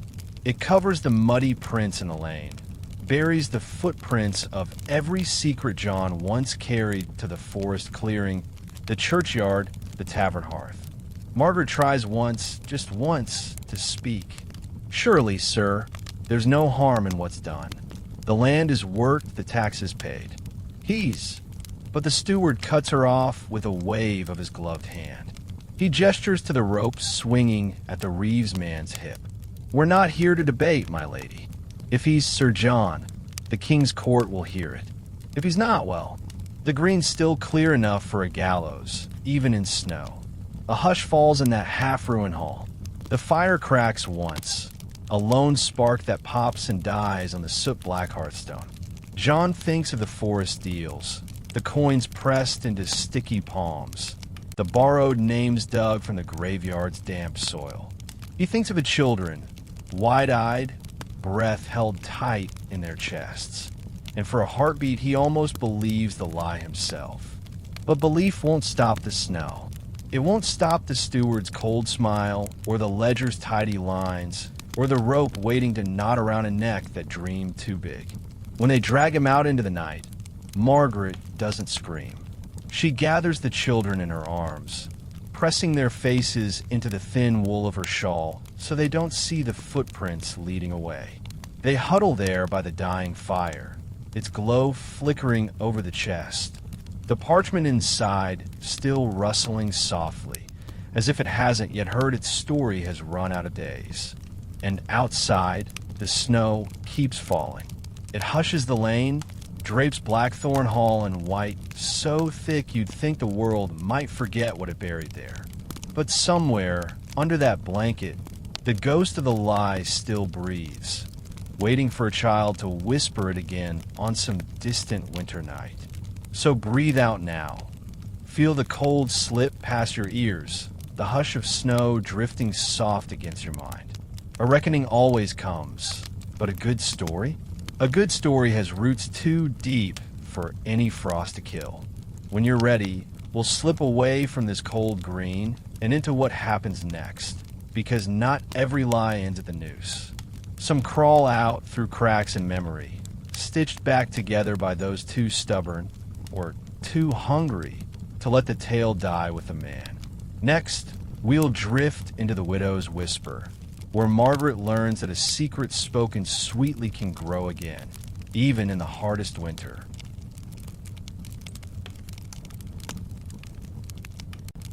So, the snow covers everything in the end. The footprints, the wagon ruts, the muddy boots of the Reeves men who dragged John away. It settles thick over the old ruin's roof, the broken lintel where the painted crest once hung, the half-buried orchard behind the hall where no apples ever grew. But inside, under that slow, cold hush, there is still breath, still a heartbeat, still Margaret. Picture her there, in the flicker of the hearth's last glow, children curled into the hollows of her arms like fledglings pressed tight against winter's bite. Outside, the village has already moved on, the steward's tale retold at the tavern with ale-slick laughter. Serves him right, old turnip lord. Thought a scrap of parchment made him noble. But in here, the story hasn't died. Not yet. Because Margaret, once just a pawn in a bargain sealed with a half-empty bottle of wine and a father's desperation, has learned how the game works. And she knows that even the worst lie can be whispered back to life if the whisper is soft enough. The children wake restless at dawn, faces pale with questions they're too small to ask. They cluster by the hearth, tiny feet tucked under threadbare blankets, eyes darting to the chest that still sits where John left it. Inside, the forged deeds, the monk's shaky Latin, the seal carved from driftwood, the name of Sir Geoffrey and Sir William and all the ghosts that never truly lived. Margaret kneels by the chest, fingers trembling only a little as she lifts the lid. For a moment, she just stares at the cracked wax, the smudged ink, the fragile edges that crumble if you breathe too hard. She knows what they cost her husband, knows what they cost her now, but she also knows what they can still buy if she speaks the words the right way. That afternoon, while the snow still falls, she makes her way to the well. She carries the basket on her hip, just like before, the same patch cloak wrapped tight around her shoulders. But today she doesn't dip her head when Agnes leans close with that pinched, eager look. No, today Margaret meets her eyes, calm, steady, colder than the snow drifting between them. Sad thing, Agnes whispers, voice thick with false pity. Taking up the green like that. They'll remember it. Mark my words, the children too. Margaret tilts her head, lips curling into a smile, so slight, it's almost a crack in the frost. Funny you say that, Agnes, she murmurs, loud enough for the others at the well to lean closer. Because I heard Sir Robert's steward speak plain, said there was a claim yet to be settled. A cousin in the north, maybe, or land owed to the children. You think they'd leave a widow with nothing? With ties to Sir Geoffrey's line. She lets it hang there, just enough. The pail creaks on its rope, splashing cold water on her boots. Someone else mutters, well, the children shouldn't suffer, should they? The name's theirs now, if there's land or coin. Margaret nods once, sharp enough to cut the doubt. Then she lifts her basket, empty but heavier than gold tonight, and drifts back up the lane, skirts brushing the frozen ruts like a veil, sweeping footprints from fresh snow. At home, she sets the chest back under the bed. Not buried, not burned, protected. She tells the eldest child, voice soft but unbending. You remember what Father told you. The orchard, Sir William, the 3 stars. If they ever ask, you show them this, but only if you must. The name lives here first. She presses a hand flat to his chest, over the thin, fast thrum of a heart that still believes. And she waits, through the thaw that turns the lane to slush, through the gossip that ebbs and flows, soft as the spring rains that trickle through the ruin's broken roof. She waits for the steward to ride by again, for a passing scribe to need a place to sleep, for Sir Robert's cousin to appear with a claim that needs a name just real enough to stamp a seal. She feeds her children broth thin as a lie, crusts of bread stolen crumb by crumb from the memory of the hall's old feasts. At night, she sits by the hearth, brushing the youngest child's hair back from his brow, whispering the old names the same way John once did. But hers is sharper, better now, stripped of the drunken boasts and the sloppy scraps of battlefield glory. Now it's just enough truth to bend without breaking. Sometimes she lets her gaze drift to the painted buckler, still nailed to the wall above the hearth. The stars faded now, the roses chipped to rough smudges. But when the children look, they see what they need. We are not peasants like the rest. Our name is stitched to the past, whether the past likes it or not. Funny thing, too, how the village slowly forgets the news but remembers the name. How a cousin's son, years later, might pass a clerk's ear with a whisper. Blackthorn Hall? Oh yes, that line's old, you know. There was trouble once, but the blood's good. A bit tarnished, maybe, but old. And so the lie survives. Not loud, never loud again, but soft as the hush of snow on an orchard that never bore fruit. It lingers in the children's bones, in the widow's careful nods at the well, in the painted stars that hang crooked over every supper scraped from the edge of ruin. So breathe that in now, the echo of Margaret's whisper, the hush of the chest closing under the bed, the quiet promise that sometimes a story isn't buried with the man who spun it. Sometimes the story drifts on, soft and stubborn as a prayer tucked between the floorboards. When you're ready, we'll slip forward again, because one day those children will stand in that orchard that never was, planting new roots on the bones of a lie that refuses to die. Next, we'll drift into new roots in old soil, where the legacy grows crooked but deep, feeding off every stolen word.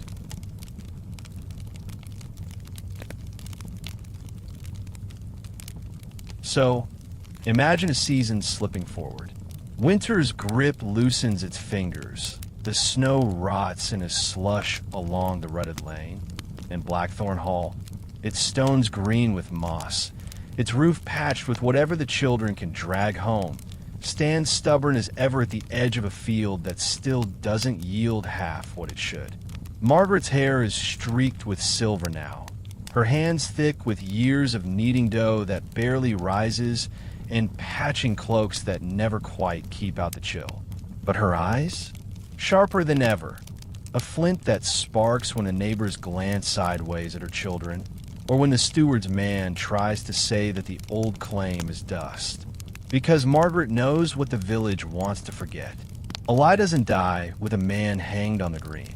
A lie with roots whispered into the ears of children at bedtime, sealed in the hush of a chest hidden under straw and scrapple. That lie will find its way up through the soil no matter how barren the orchard once was. Picture the children now. The eldest boy, not a boy anymore, stands in the orchard that never bore fruit, turning the soil with a spade nicked from the Reeves barn one night long ago. It's a poor patch, thick with stones and tangles of stubborn weed, but he works it like it's the very garden of Sir Geoffrey himself. Each strike of the spade is a promise. We are not like the rest. Beside him, his sister, Margaret's daughter, hair bound back with a rag, sleeves rolled up past her elbows, scribbles on a scrap of birch bark. A record, she calls it. The Blackthorn ledgers. Lines and lines of names that might never hold up in a steward's ledger, but ring true enough when spoken over a cup of ale at the tavern or behind the chapel after the priest's last benediction. Thomas, son of John the Brave, of Sir Geoffrey's line, keeper of Blackthorn's orchard and shield, and so on, roots that burrow deeper every time someone says it out loud. Funny thing about that orchard, it becomes real by degrees. A passing cousin, or someone claiming to be, brings saplings strapped to the back of a mule. A barter made behind the Reeves stables. A bag of onions traded for a spindly pear tree. A wink, a promise. Plant it here, and when the fruit comes, so does the proof. They'll see you've always belonged. The neighbors still talk. Oh, they never stop. Old Agnes, more bent than ever, still spits out her opinion at the well. It's a weed patch, not an orchard. Mark my words, you'll get more thorns than pears. But the children, grown now, but still children in the story's eyes, just nod politely, baskets in hand, and smile that same thin, knowing smile their mother once gave. Because they know the orchard's worth isn't in the fruit. It's in the story that clings to its crooked branches, the roots that drink down every rumor and spit it back out as something half true, half dream. In time, they fence the land with rough posts and bramble hedges, the kind that snag your cloak if you lean in too close. A small plaque goes up, just a bit of carved wood hammered into a post. Blackthorn Orchard, by right of Sir Geoffrey's kin. The letters fade in the sun, warp in the rain, but the words keep warm in the mouths of children born in the shadow of the ruin. And those children? They walk the orchard paths in the dusk, chasing each other between saplings, shouting old names like incantations. I'm Sir William. I'm Sir Geoffrey. Look, the lion roars. Can't you hear it? Their boots churn up the soft, muddy earth, stamping the roots down deeper.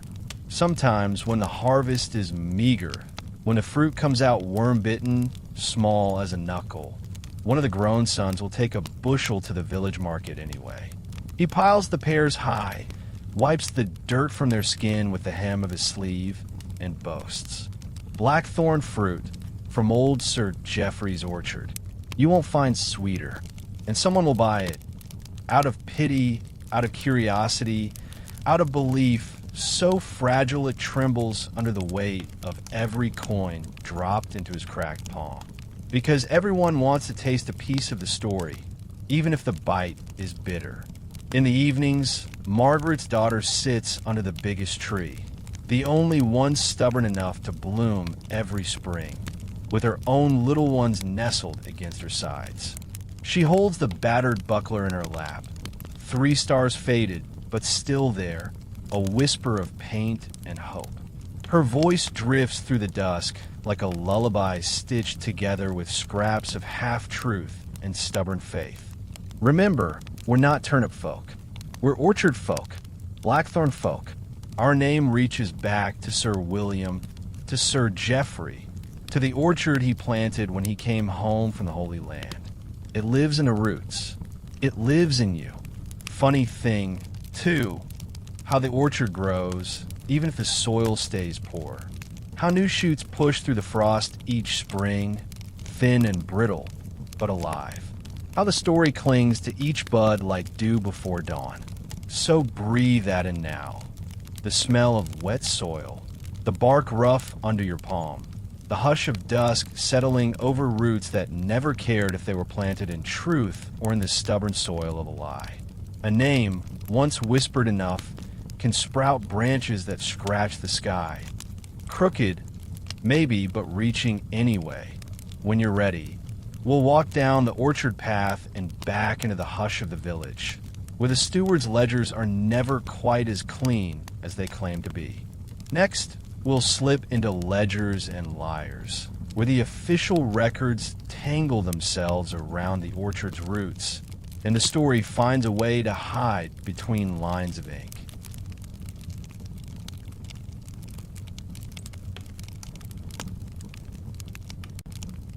So, you think a ledger would be the end of it.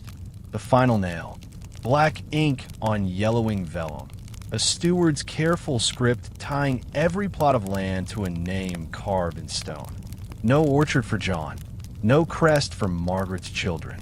No claim worth more than the scrap of parchment it's scribbled on. But here's the thing about ledgers. They're only as clean as the hands that keep them. Picture the steward's hall. Not some grand chamber lined with marble and banners, but a squat room in the manor's west wing. Stone walls sweating in the spring thaw. Windows clouded with the breath of too many men hunched over splintered desks. It smells of damp wool, old ink, and a sour tang of last night's ale hidden in mugs under the benches. Reeves' men come and go, boots tracking mud across rushes meant to keep the cold from crawling up their legs.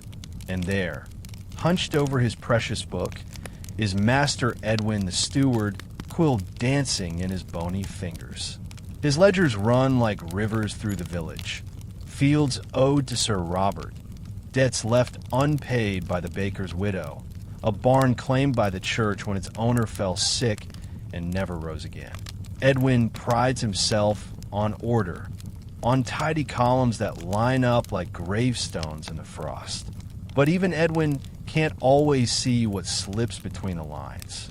Because sometimes a ledger isn't only a list. It's a promise, a threat, a bribe scratched into the margin in the faintest ink.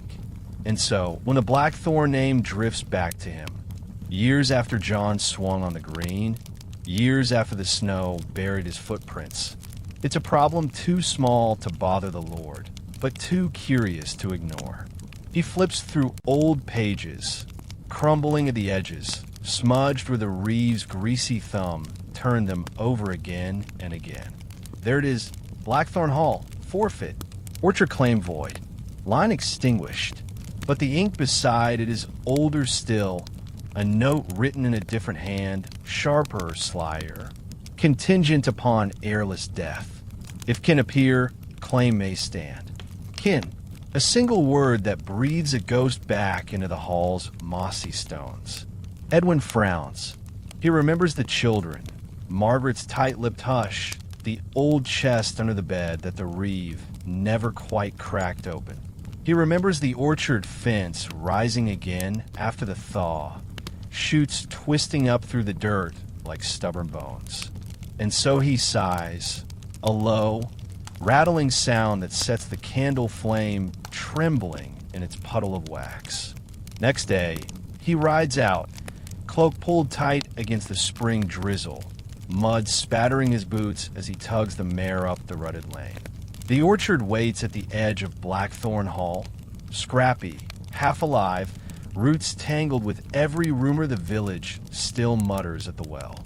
Margaret's daughter meets him at the gate, hands stained with soil, a sprig of rosemary tucked behind her ear like a charm against bad luck. She doesn't bow. She just stands there, head high, that thin smile her mother wore like a blade when the world came sniffing for weakness. "Edwin," she says, voice calm as a dawn mist. "Come to write us out again?" He shifts in the saddle. His ledger feels heavier than the horse between his knees. He knows he could strike the name. He could blot out the orchard, scribble forfeit once more in ink thick as blood. But then she lifts her chin, just enough. Behind her, a boy no more than 12 leans against the fence. 3 stars carved into the handle of the spade he uses to break the stubborn soil. A buckler, battered, paint flaked like old scabs, hangs from the post, a silent sentinel over roots that remember every whisper ever spoken in their name. Edwin knows the law says one thing, the village says another, and sometimes, just sometimes, it's easier to let the lie live a little longer than to bury it twice. He makes a show of opening the ledger, while hovering over the page. He squints at the notes, taps the margin with his thumbnail. Then, with a grunt, he writes nothing at all, just closes the book with a soft thud that carries more mercy than he'd admit. Margaret's daughter doesn't thank him. She only nods, wiping her palms on her skirt, already turning back to the rows of spindly trees that, come summer, might bear pears sweet enough to make someone believe they always belonged here. Edwin rides back down the lane. Behind him, the orchard stands quiet in the drizzle, roots soaking up every drop, every rumor, every half-truth carried on the wind. The children slip between the rows, humming the old names like hymns they've half forgotten but can't help but repeat. Funny thing about ledgers, they look clean when the ink dries, but a good lie always finds the blank space between the lines. It nestles there like a worm in an old apple, waiting for the steward's quill to slip just once, just enough. So breathe that in.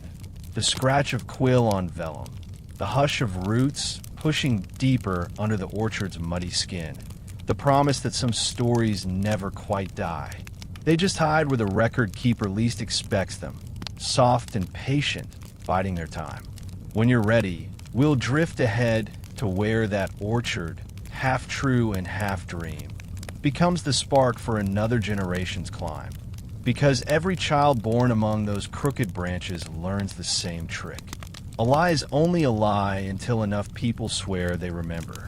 Next, we'll slip into the revival feast, where the orchard's fruit and the name it carries are offered up like a blessing, and where the villagers, hungry enough, taste the lie and find it sweet.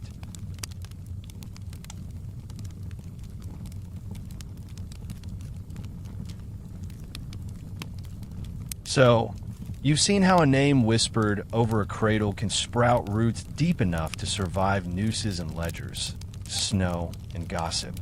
How the children pressed their palms to that chest of brittle parchment and called a promise. How the orchard, stubborn and half-starved, grew anyway, twigs scratching at clouds that never rain enough. But sometimes, even a good lie needs a show, a flourish, something to make the neighbors who muttered behind their shutters step out into the open and taste the fruit for themselves. So, picture the orchard in the full warmth of late summer. The brambles have receded a little, hacked back by Margaret's grandchildren, their hands blistered but proud. Rough stakes mark the rows, each tree no thicker than a young boy's wrist, but they stand tall enough now to throw shadows onto the lane below. At the heart of it all, a crooked table, boards borrowed from the ruins' half-fallen roof beams, legs wobbly, splinters waiting to catch a careless hand. The table is heavy today, because today is the revival feast. It started as a whisper, the same way all of this did. A passing peddler, a loose-tongued gossip, a drunk steward's cousin who remembered the taste of pears from a single good harvest. Wouldn't it be grand if they opened the orchard again? Let us taste the blood of Sir Geoffrey's line. And so they come, neighbors wrapped in shawls too thin for the evening chill, children darting between tree rows, snatching windfalls before they can rot in the dirt.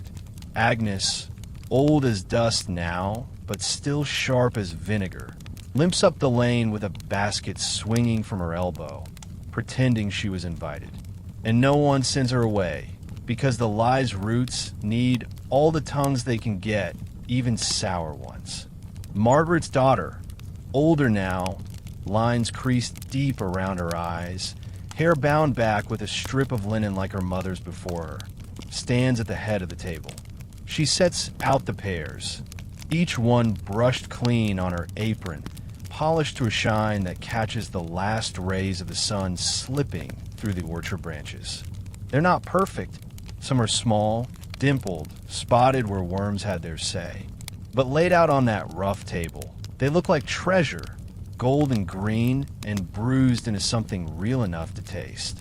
One by one, the villagers step forward. A slice of bread passed down the line. A wedge of cheese. A ladle of cider, thin but sweet with the orchard's hush. They eat standing under the trees, the ground still muddy around their boots, and they talk. Oh, how they talk. Did you know, says Agnes, voice wheezy but proud of its sharp edge. Sir Geoffrey once planted the first tree himself. They say his sword was the spade that broke the ground. Rubbish, snorts Thomas the Thatcher's son, wiping pear juice from his chin. My grandfather told me it was Sir William who tended the orchard after the king gave him the land. Protected it from raiders with just a handful of men. Margaret's granddaughter, hair plaited down her back, eyes dark and steady, listens to every word, lets the murmurs braid themselves into the roots at her feet. She nods, soft as a blessing, when someone says, I heard the orchard will double in size come next spring. The soil's rich, must be the old blood feeding it. And so the live feast too, with every bite, every crumb caught between teeth, every drop of cider washing away the stale taste of last winter's hunger. The story grows thicker, sweeter. The children watch from the edge of the gathering, knees muddy, hands sticky with stolen pears. They hear the names drift up through the dusk like smoke. Sir Geoffrey, Sir William, Blackthorn blood, orchard kin. Their small chests puff out with each retelling. When they chase each other through the trees later that night, they'll swing sticks like swords, their laughter sharp as steel. You can't catch me. I'm a defarrers. My grandfather was knighted by the king himself.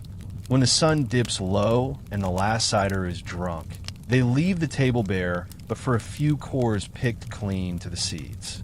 The villagers drift back down the lane, bellies warm enough to dream bigger than their empty cupboards. They carry the taste with them, sweet and bruised, tart as truth but filling enough to pass for hope.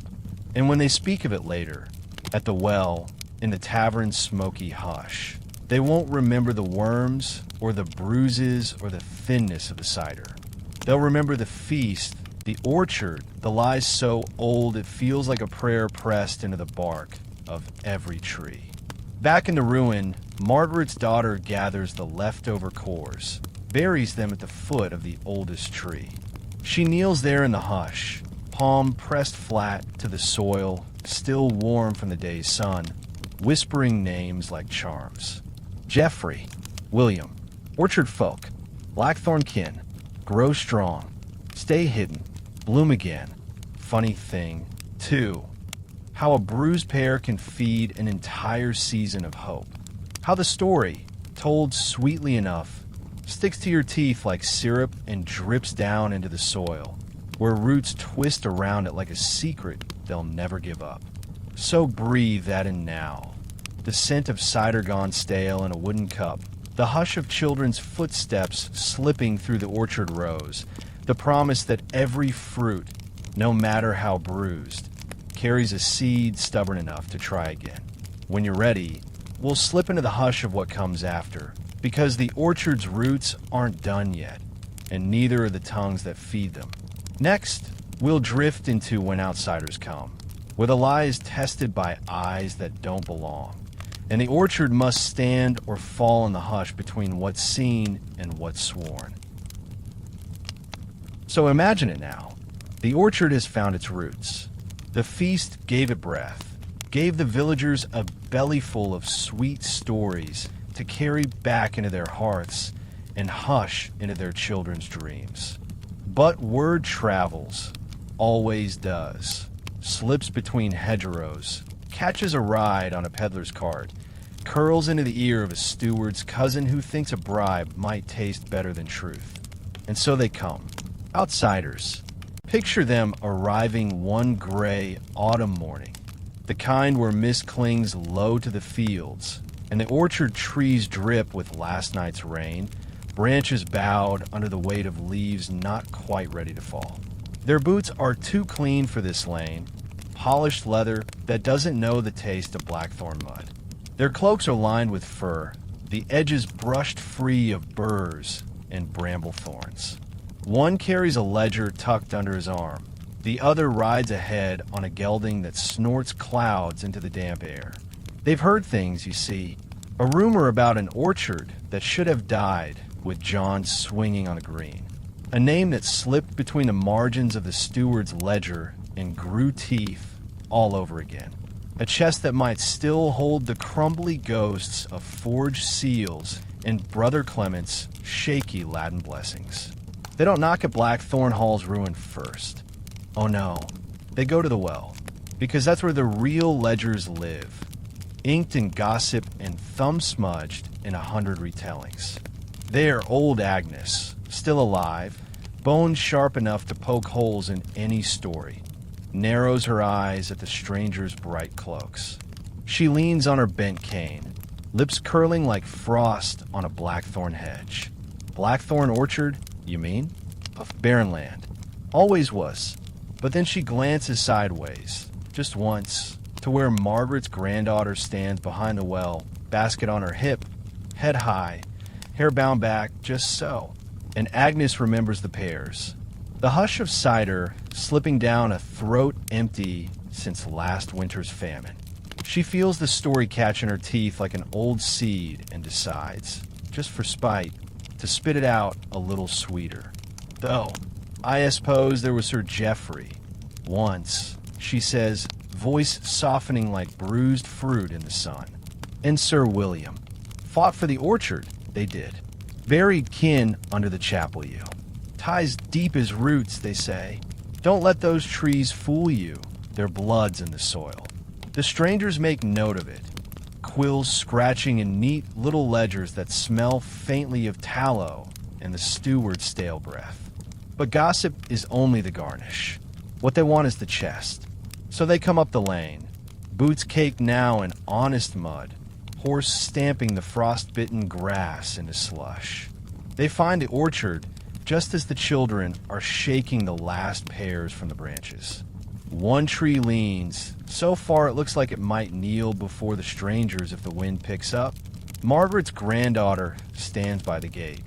The same crooked gate her father mended when he was no bigger than the spade he swung at the roots. She sees their boots, sees the fur lining, sees the ledger, but she doesn't blink.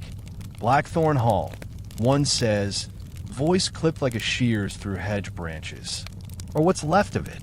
And the orchard, it's part of the claim, is it? She shrugs, a gesture so casual it might as well be the breeze stirring the last leaves loose. Always was. You'll find no one here to say otherwise. Parchment, the other demands. Seal. Proof. She nods once, turns into the ruin, footsteps hushed on the stone threshold, just like her mother's once were when she carried broth to her father's empty chair by the hearth. Inside, she kneels by the chest, the same old chest. The parchment inside is more brittle now, corners yellowed. Ink bloomed into the fibers like mold that never quite dies. She lifts the top page. It trembles in her hand, but her face does not. When she comes back to the gate, she holds the parchment low enough that only the curious wind might read it. She lets the strangers lean in close enough to smell the orchard on her skin, earth and bruised fruit, and something older than ink. "This your proof?" the ledger man asks. She looks him square in the eye. "Aye, and the orchard stands. Roots say so, ledgers are not. They study the wax seal, half-cracked, the driftwood stamp pressed so crooked you'd think a child did it. They flip the page this way and that, try to find the spot where the lie splits at the seam. And all the while, the children hover behind her, shoulder to shoulder, like saplings waiting for their first hard frost. One clutches the battered buckler, 3 stars, barely there, but sharp enough in his eyes to slice out into ribbons if anyone dares to ask. At last, the ledger man sighs, snaps his book shut. He knows he could press harder, demand the orchard forfeit, seize the land for some distant cousin who'll never step foot here. But he also knows what the orchard knows. Some lies run so deep they choke the truth out before it ever flowers. So they leave, boots heavier now, fur cloaks dusted with the orchard's hush. They ride down the lane without another word. At the well, Agnes watches them go, lips twitching like a thorn bush catching the hem of a fine cloak. Back in the orchard, Margaret's granddaughter tucks the parchment under her arm, not back into the chest yet. She lets the children see it in the dusk light, the seal soft as a bruise under her thumb. She smiles, slow, fierce, the way a hawthorn smiles when spring slips knives of green through every old branch. "Remember," she says, voice low enough to root itself in their bones. "Outsiders can't take what lives here. Ink fades, ledgers rot, but stories..." She taps the buckler. "Stories feed these trees better than any rain." And the orchard listens, as it always has, roots curled around the bones of names no one can prove were real, branches scraping at the moon as if to say, "Try again. I dare you." So breathe that in. The hush of boots fading down the lane, the soft rasp of parchment sliding back into its chest, the taste of old fruit clinging to the lips of children who will guard the lie longer than any steward's ink could dare to hold it. When you're ready, we'll drift toward the hush of what waits at the orchard's edge, because every root must one day face the wind that snaps its branches. Next, we'll slip into storms that strip branches bare, where the lie is tested by tempests no name can stand against. Yet somehow, the story clings on. So imagine it now. The orchard stands crooked but alive, shoots twisting skyward, roots tangled around stories older than the children who guard them. And for a while, that's enough. The seasons turn like an old mill wheel. Feast follows harvest, gossip sweetens over stale ale, and the ledger man's ink dries thin and brittle between lines the roots have already split. But then comes the storm. It starts the way all real storms do, with a hush. The hush before the wind finds its voice. The hush that curls under doors, slips through the thatch, sets the orchard leaves trembling before a single branch breaks. Picture Margaret's granddaughter now. Older than her mother was when John first forged a seal in the forest hush. She stands by the orchard gate as the first clouds crowd the dusk sky. Thick, iron gray, so low they feel like they might press her into the mud if they breathe too hard. She can smell it, that sharp taste of rain on air, so cold it snaps at her skin. In the ruin, The chest still sits under the bed. The parchment, the seal, the names that never grew in any soil but rumor. She calls the children to the orchard's edge, wraps rough wool cloaks around thin shoulders, tells them not to be afraid when the trees moan. Because they will moan. Roots tugged at by wind, branches flayed by rain that slams sideways like a Reeves fist on a door. The villagers drift to their windows when the first thunder rolls. They remember other storms, real ones and the ones whispered about. Remember the winter John swung? Storms stripped the orchard to sticks that year. Thought it'd never bloom again. The rain comes hard, heavy.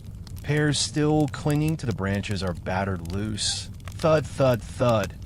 Bruised before they hit the mud, skins splitting like old lies under too much weight. Margaret's granddaughter watches from the crooked doorway of Blackthorn Hall. Wind clawing at her hair, cloak whipping around her legs. She remembers her mother's whisper. A lie told well can outlast any frost. But what about a storm that tears the frost, the roots, the bark clean away? In the orchard, the children huddle under the oldest tree. The one said to be Sir Geoffrey's first planting, though every branch was grafted from shoots barely older than they are. They press their backs to the trunk, feel it shudder like an old man's bones when the thunder breaks overhead. Leaves rip loose, spiral into the black sky like scraps of parchment flung into the wind. And in the village, they watch. Some stand at their windows, hoping the orchard will fall at last. Roots turned up, branches splintered, the lie laid bare in the churned soil. But it doesn't. Not completely. When dawn comes, the storm crawls back into the hills, belly full of broken fences and split roofs. The orchard stands battered, branches cracked like old ribs, rows flooded with cold water that sinks deep around the roots.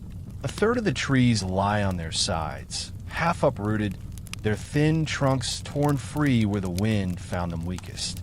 Margaret's granddaughter walks the rows at first light, boots sinking in mud up to her ankles. She runs her fingers over the scars, the branches that will never bear fruit again, the roots that must be cut away before they rot the rest. The children trail behind her, wide-eyed and silent, each step squelching with the storm's leftovers. Funny thing about storms, they strip away the rot, but they never touch the seed buried deeper than any wind can reach. Under the mud, the roots that matter are still there, wrapped tight around the orchard's oldest lie. At the well that evening, old Agnes, voice cracked but still sharp as cider vinegar, croaks, "Storm took half your orchard, girl." Maybe that's the saints saying enough's enough. But Margaret's granddaughter only smiles that quiet, iron smile that once belonged to her mother, and her mother's mother before that. Funny thing about blackthorn trees, she says, voice soft but strong enough to bend the gossip to her will. They bloom best after a good cutting back. The children hear it, too, standing just behind her, hands muddy, cheeks scratched where the brambles caught them as they dragged fallen branches out of the rows. Later, by the hearth's low glow, they sit cross-legged on the floor, cores of bruised pears still clutched in their sticky fingers. They watch her lift the battered chest on her lap, run her thumb over the parchment, the broken seal, the names that have weathered more than storms. She tells them, voice low as the wind slipping through the broken roof. Remember, storms come for every orchard, but the roots listen to stories, not thunder. So long as you remember the name, so long as you tell it true enough for someone else to want it, the tree will grow again. And outside, under the hush of clearing skies, the orchard stands, branches broken but not dead, roots drinking deep from the storm's gift. So breathe that in. The hush of rain still dripping from leaves that refuse to let go. The scratch of a child's whisper repeating a name older than truth, strong enough to grow again. When you're ready, we'll drift one last step forward, because every orchard that survives a storm must find its next seed. Next, we'll slip into the last seed, where the children carry the lie forward, planting it where even the wind can't dig it out. So, you've heard how the orchard was planted on a lie, fed on gossip, braced by forged parchment, bribes in the dark, and whispers by the hearth. You've seen how storms came, how boots stomped up the lane, how ledgers opened and closed like jaws that never quite swallowed the story whole. And now there's one more thing left, the seed that outlives the tree. Picture this. Years have bled the orchard thin. The rows are patchy, the oldest trees gone hollow at their hearts, branches twisted like a prayer half said and half forgotten. The ruin of Blackthorn Hall sags into the earth, its stones swallowed by brambles, its hearth cold more nights than it's warm. But in the hush that lingers there, the story breathes still, not loud, not boastful, just a thin, steady thread of breath that slips from the lips of children too stubborn to stop speaking its name. Margaret's granddaughter, older now, bones creaking like the orchard's oldest branches, sits on a low bench at the orchard's edge, a basket of bruised pears resting against her knee. Her hands are rough and scarred from seasons spent dragging life out of soil that always wanted to take more than it gave. Her hair, long turned silver, spills down her back like strands of smoke curling up from a dying hearth. Around her, the last of the children, not children anymore, but grown enough to know how cold the world can be to a story built on nothing but dreams and rotten parchment, leaning close. They hold small knives, pruning the pears that fell half-split in last night's wind, picking seeds from soft flesh gone sweet and sour all at once. She tells them, voice a crackle that somehow carries through the hush. You remember where it began, don't you? A chest under the bed, a crest painted on a broken shield, a man who lied so hard he made the truth kneel at his feet. You remember what the orchard means. The youngest, barely grown, freckles bright on cheeks, flushed with dusk, nods once. He holds up a single seed pinched between blackened fingernails. Small, dark, alive. She smiles. That same thin smile Margaret once wore when Agnes sharpened her tongue at the well. That same smile John dreamed of the night he pressed his hand to a driftwood seal under the hush of old trees. Seeds, she says, tapping the boy's hand with her gnarled knuckle. Don't care if they're planted in truth or lies. They care that you want them to grow. You feed them. You protect them. You tell them what they are again and again until they believe it for themselves. The others shift around her, knees stiff in the wet grass. They've heard this before, every winter by the hearth, every harvest at the table where pears bruise sweet-fed bellies that never had enough. But tonight it feels different.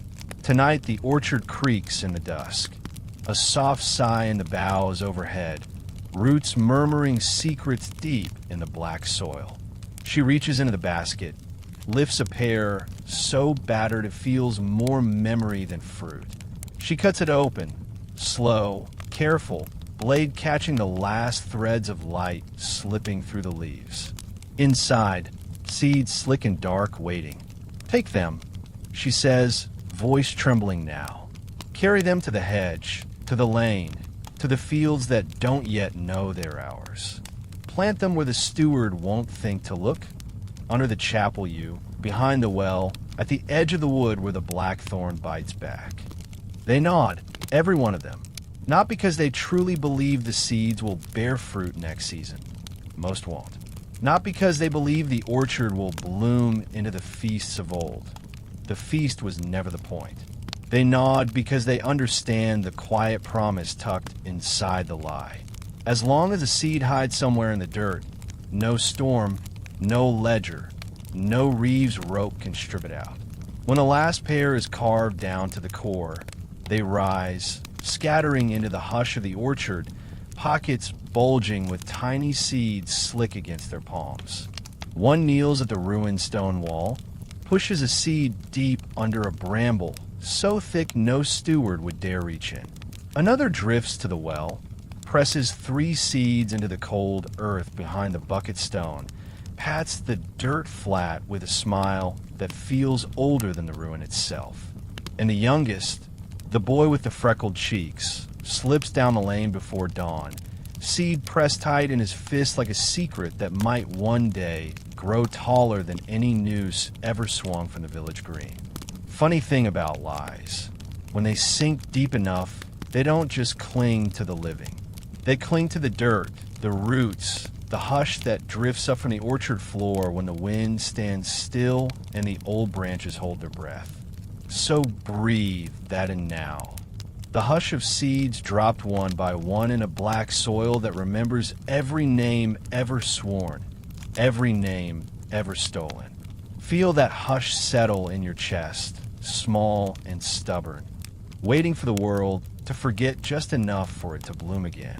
And when you close your eyes tonight, think of the orchard, broken branches, crooked rows, fruit sweet only because it bruises easy, and seeds hidden everywhere, sleeping under roots too tangled for any storm to tear loose. Sleep now. Rest easy in the hush of Blackthorn Hall, where the last seed waits for spring. Because even the oldest lie, whispered soft enough, will rise again on some other night, by some other hearth, in the hush of someone else's dream.